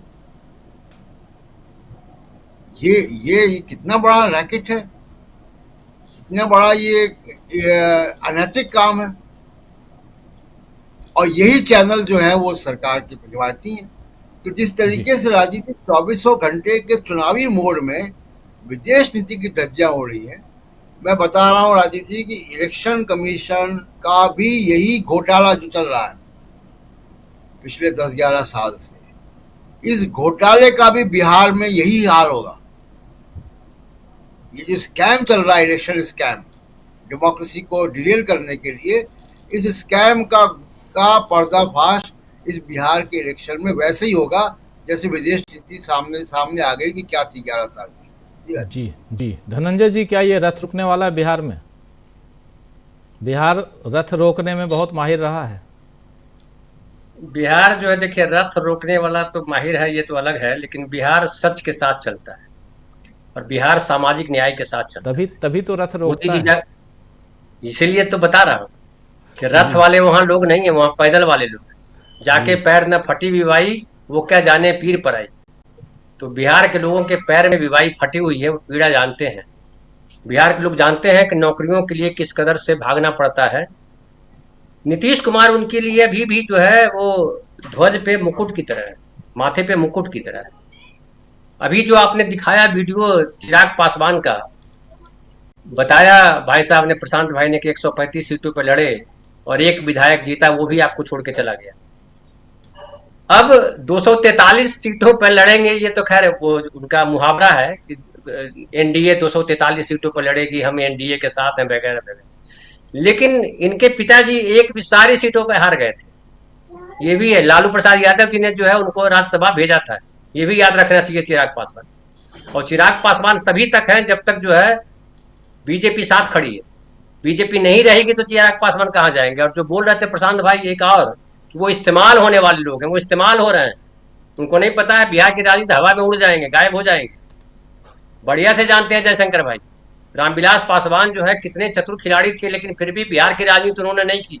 एक बार राजनीति की बिहार की तो वो उनको घाटा हो गया। जब कहा था उन्होंने, आप याद कीजिए 2005 में, कि कोई मुसलमान ही मुख्यमंत्री होगा, जो पार्टी का नेता कह रहा है मुसलमान ही मुख्यमंत्री होगा, वो वक्फ बोर्ड के खिलाफ उस बिल में जो है वोट करता है, वो मुसलमानों के खिलाफ खड़ी पार्टी के साथ खड़ा होता है।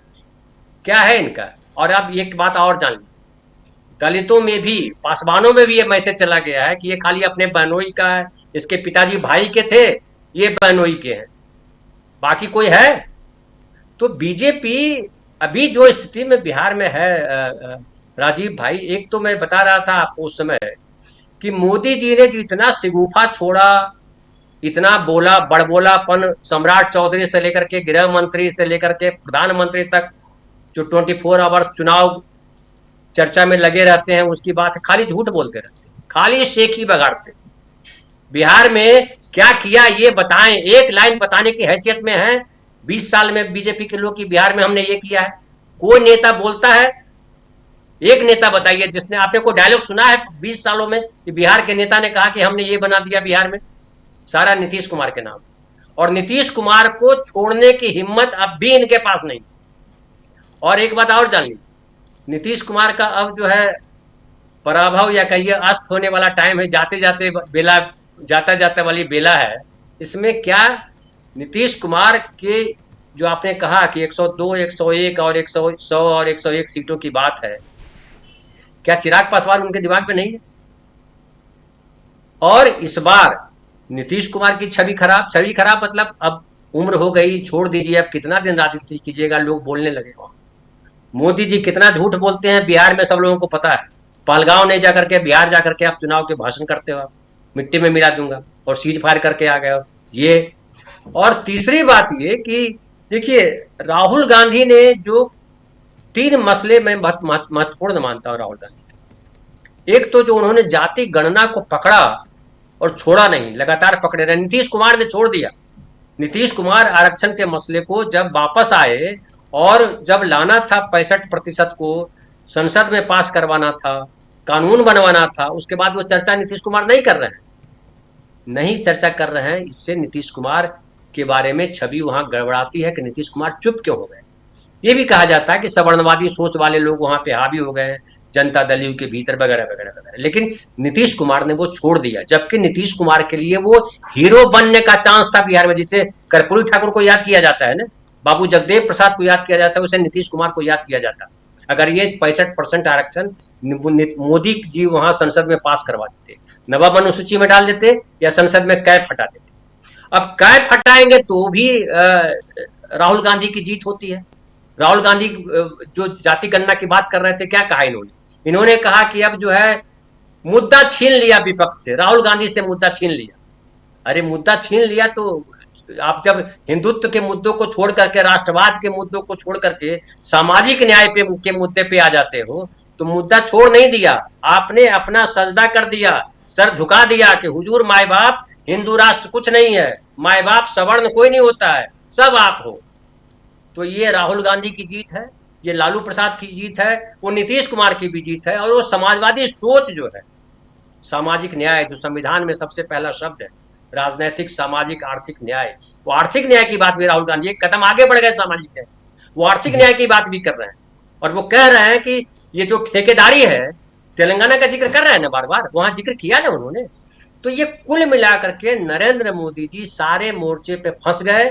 और ये जो चुनाव आयोग वाला प्रसंग उठाया है, ये बहुत माकूल प्रसंग उठाया है, और बिहार में इसका भारी रिएक्शन होगा, ये ध्यान रखिएगा। जी बिल्कुल बिल्कुल। संजय जी, आप कैसे देखते हैं इस पूरे मसले को, अगर बिहार से जोड़ के देखा जाए? बिहार में अभी चुनाव होना है, लेकिन उससे पहले आपको भी लगता है कि बिहार के लिए जितना सतर्क होना चाहिए उस हिसाब से विपक्ष इस वक्त सतर्क दिखाई देता है राहुल गांधी के इस एक्शन से? और उसके बाद आज जो बयान माफी चाहूंगा तेजस्वी यादव ने दिया है उस हिसाब से? वो सब ठीक है और बहुत बढ़िया है। राहुल गांधी का काम बहुत बढ़िया है, बहुत टाइमली है और उनकी टीम बहुत अच्छा काम कर रही है, सब अपनी जगह। लेकिन बिहार में मैसेज कैसे कन्वे हो रहा है उस पर मुझे शक है, क्योंकि ये व्हाट्सएप यूनिवर्सिटी जो मैसेज फैलाता है वो अखबारों की खबरों से बहुत आगे है और अखबारों की खबरों का जो हाल है वो अपनी जगह है। तो मैंने आज खबर तो यही छपी है ना कि चुनाव आयोग ने राहुल गांधी को पलटवार किया।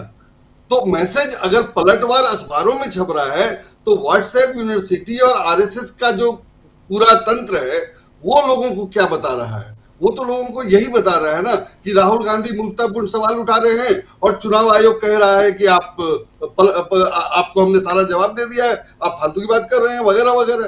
तो अगर ये आम वोटर में कन्वे हो रहा है, जो कम पढ़ा लिखा है, कम पैसे वाला है, जो अखबार नहीं पढ़ता, जो टीवी नहीं देख सकता, जिसके पास मोबाइल नहीं है, जो यूट्यूब नहीं देखता है, तो उसके पास क्या कन्वे हो रहा है ये मुझे अभी बिल्कुल अंदाजा नहीं।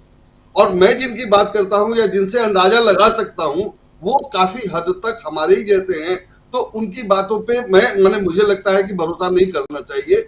असल में जो जा रहा है वो फील्ड में जाने के बाद पता चलेगा कि क्या कन्वे हो रहा है, और वो बहुत मैटर करता है।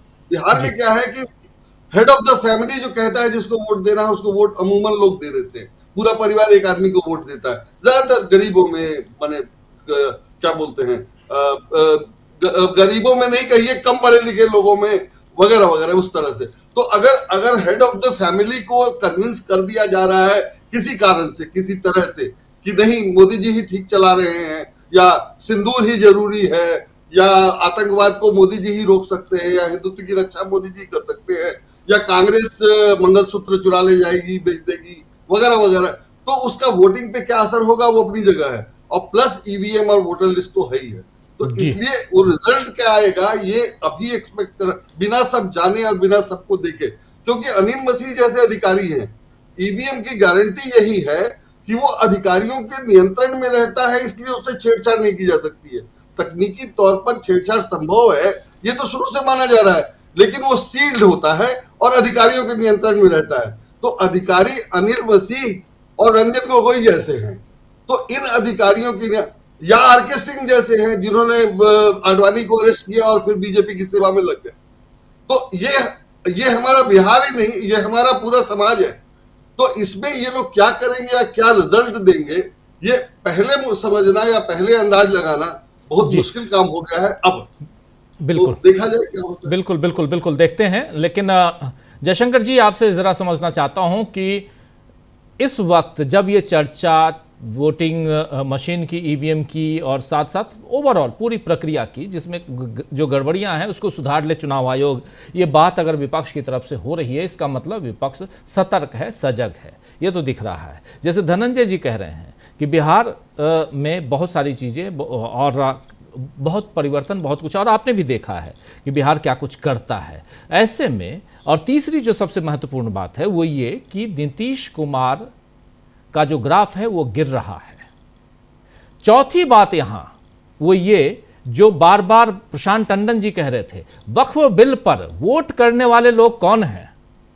वक्फ बिल पर वोट करने वाले लोग वही नीतीश बाबू हैं, वही बीजेपी तो लेके आई थी, वही चिराग पासवान हैं, वही लोग तो हैं जो एनडीए के साथी हैं। अब ये मुसलमानों के बीच जाकर कैसे वोट मांगेंगे? एक तो ये सवाल है। दूसरा सवाल, सबसे बड़ा सवाल, कि जब इतनी सारी चीजें निगेटिव में हैं तो इनके बचाव के लिए चुनाव आयोग के अलावा और कोई रास्ता नहीं दिखता है। तो क्या सही जगह पे पकड़ा हुआ है कि हाँ इस जगह को पकड़ लो और यहां से बाकी तैयारियां तो चल ही रही हैं? जरा इस पर आपका विश्लेषण। नहीं राजीव जी, पिछली बार भी धांधली हुई थी, मतगणना में धांधली हुई थी, मतदान में भी धांधली हुई थी, लेकिन इसके बावजूद नीतीश कुमार की सरकार किसी तरह से बच सकी थी जी। जोड़ तोड़ करके, कुछ निर्दलियों को तोड़ के, कुछ इधर से लाके, कुछ उधर ओवैसी की पार्टी के लोगों को करके सारा खेल किया था, तब जाकर के कैसे भी इनकी सरकार बनी थी। तो लेकिन उस बार जैसे मैंने कहा था कि तेजस्वी यादव ओवर कॉन्फिडेंट भी थे, उनका गठबंधन भी ओवर कॉन्फिडेंस में था, क्योंकि उनकी रैलियों में भीड़ बहुत बड़े पैमाने पे जमा हो रही थी। तो उसको देख करके उन लोगों को लगा, हम लोगों को भी लगता था, जाहिर सी बात है कि साहब एकदम लहर सी चल रही है, लेकिन वो कारगर नहीं हो पाई थी। और उसमें जैसे मैंने बताया था कि मतगणना में किस तरह से कम वोटों से जो हारे थे लोग, उनको कैसे जबरन हराया गया था। दूसरी बात यह कि चिराग पासवान ने जो 135 उम्मीदवार दिए थे, उसमें से अधिकतर उम्मीदवार जो थे वो जनता दल यू के उम्मीदवारों के खिलाफ थे, और जनता दल यू के लगभग 2 दर्जन उम्मीदवार सिर्फ इसलिए हार गए क्योंकि वहां पे लोक जनशक्ति पार्टी, चिराग पासवान वाली पार्टी के उम्मीदवारों को 10,000, 15,000 या 20,000 वोट भी मिल गए थे। उन उम्मीदवारों में से अधिकतर जो थे वो भाजपा के आयातित थे, आरएसएस के लोग थे। राजेंद्र सिंह, मैं नाम बता रहा हूँ, राजेंद्र सिंह थे, अभी उनको फिर से वापस ले लिया भाजपा ने, पदाधिकारी भी बना दिया है साथ बिहार में। चौरसिया थे, रामेश्वर चौरसिया थे, ऐसे बहुत सारे लोग थे जो बीजेपी के लोग थे। उनको लोक जनशक्ति पार्टी से टिकट दिलवाया गया था या दिया गया था, मालूम नहीं है। तो एक तो चिराग पासवान इस बार जो कह रहे हैं कि हम 243 सीटों पे चुनाव लड़ेंगे, एक तो ये हो सकता है कि अपनी राजनीतिक सौदेबाजी को बढ़ाना चाहते होंगे, क्योंकि नीतीश कुमार 100 सीटों से कम पे मानने को तैयार नहीं हो रहे हैं। बीजेपी उनको 70-80 से अधिक सीटें देने को तैयार नहीं है। बीजेपी को लगा था ऐसा कि चूंकि उनका शारीरिक स्वास्थ्य और मानसिक स्वास्थ्य भी थोड़ा ढीला चल रहा है, वो कब सार्वजनिक मंचों पे क्या बोल जाते हैं, क्या कैसी हरकत कर जाते हैं, तो अब उनसे अपने आप ही वो छुटकारा मिल जाएगा, कुछ ऐसा हो जाएगा। लेकिन नीतीश कुमार को समझने में बड़े बड़े लोग भी भूल कर जाते हैं। लालू यादव कहते थे कि उनके मुंह में नहीं पेट में दांत है, तो वो कब क्या खेल करेंगे इसका ठिकाना किसी को भी, बहुत कम लोगों को पता चल पाता है। तो जैसी उम्मीद थी इनको, वैसी उम्मीद नहीं आई। इनको लगा था कि अब नीतीश कुमार जी खुद ही सरेंडर कर जाएंगे, 50-60 सीट, 60 सीट, 70 सीट पे मान जाएंगे और फिर हम लोग अपना सरकार बनाएंगे अपने ढंग से। वो नीतीश कुमार तो टस से मस हो नहीं रहे हैं। तब शायद इन्होंने चिराग पासवान का दांव खेलना शुरू किया है। और चिराग पासवान के पास न तो उम्मीदवार हैं 243, 100 से ऊपर तो खोज करके भी उम्मीदवार नहीं मिल सकते हैं, संसाधन भी नहीं है। संसाधन हो सकता है कि चूंकि भाई सरकार में है, सरकारी पार्टी के भारी भरकम मंत्री हैं, कैबिनेट मंत्री हैं, और पैसे भी आते ही हैं। भाजपा भी बहुत परोक्ष रूप से कहीं ना कहीं से कुछ करवाती ही है। तो ऐसे तो बहुत सारे लोग हैं, प्रशांत किशोर जी भी हैं, अभी ओवैसी साहब भी आ ही जाएंगे मैदान में, आप देखिएगा तमाशा। दूसरा ये है कि देखिए, वक्फ बोर्ड वाला मामला यहाँ नहीं चलने वाला है। भाजपा की रणनीति साफ साफ है कि हमको, या एनडीए के लोगों को भी समझा दिया है कि भाई देखिए आप कुछ भी कर लीजिएगा, मुसलमान आपको वोट नहीं देगा। तो हम लोग इस बार हिंदू ध्रुवीकरण, हिंदू मतदाताओं के ध्रुवीकरण पर ही जोर देंगे। सीधी सी बात है, उनका जोर जो है वो मुस्लिम मतदाताओं को रिझाने का या बताने का नहीं रहेगा। चाहे नीतीश की पार्टी के लोग हों, चाहे रामविलास जी मतलब चिराग पासवान की पार्टी के लोग हों, वो उसी लाइन पे, जो बीजेपी की लाइन है उसी की लाइन पे वो लोग आगे बढ़ेंगे कि भाई हमको हिंदू मतदाताओं का ध्रुवीकरण करना है। मुश्किल क्या है कि नीतीश कुमार ने इधर हड़बड़ी में बहुत सारे फैसले किए हैं। देखिए, उनकी मुख्य ताकत कोयरी कुर्मी जो है वो तो जो है ही है, धनंजय जानते हैं अच्छी तरह से।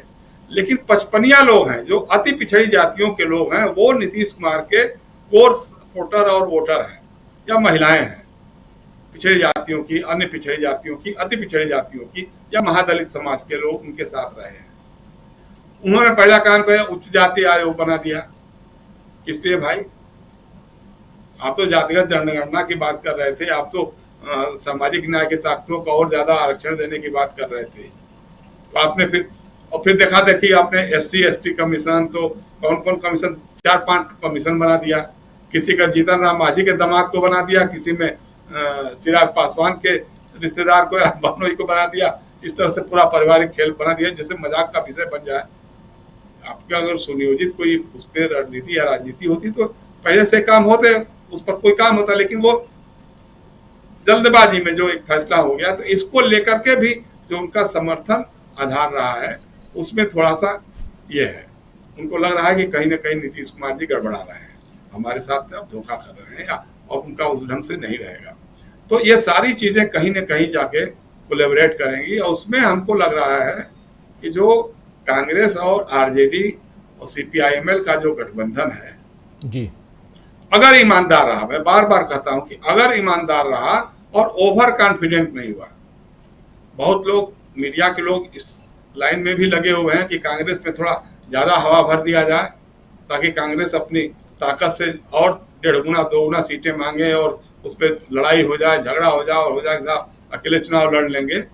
और तीसरा ये कि जो साथ में उनके जो छोटी मोटी पार्टियां हैं या जो वोटों के ठेकेदार बनने वाले लोग हैं, उनसे भी इनको थोड़ा सतर्क रहना पड़ेगा, क्योंकि लोकसभा में 4-5 सीटें ले लिया और 4-5 सीटें बेच दिया, अपने समाज के लोगों को एक सीट दिया नहीं और पता लगा कि उनके समाज ने भी बदले में महागठबंधन को वोट दिया नहीं।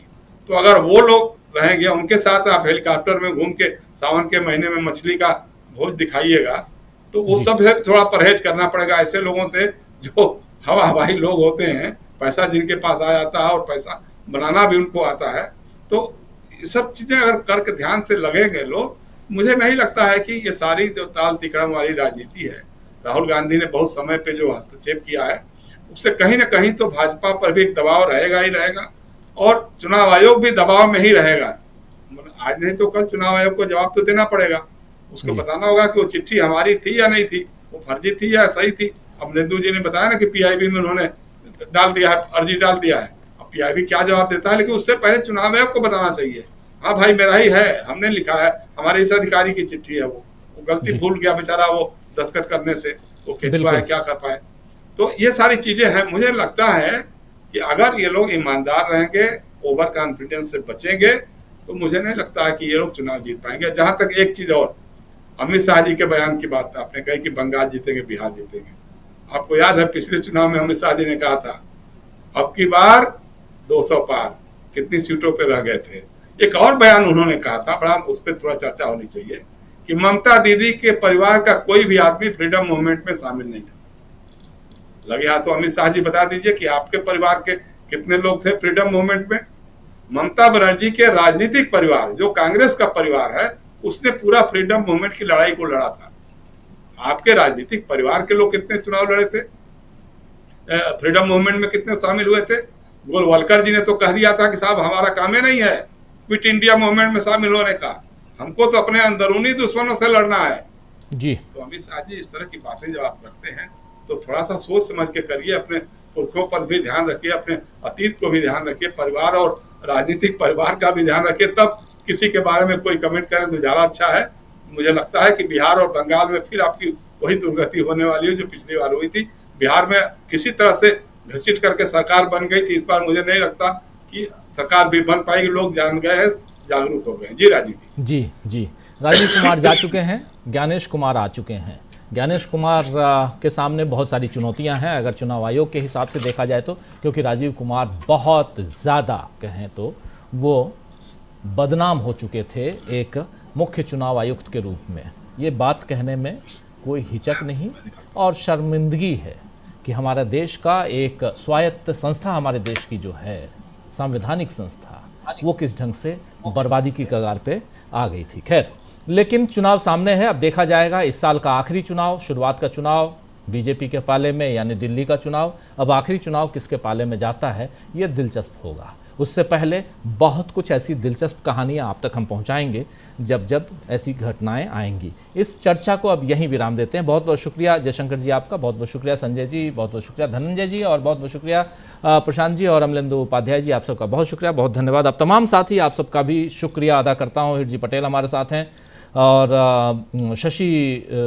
कुद्दा हैं हमारे साथ, विजय कुमार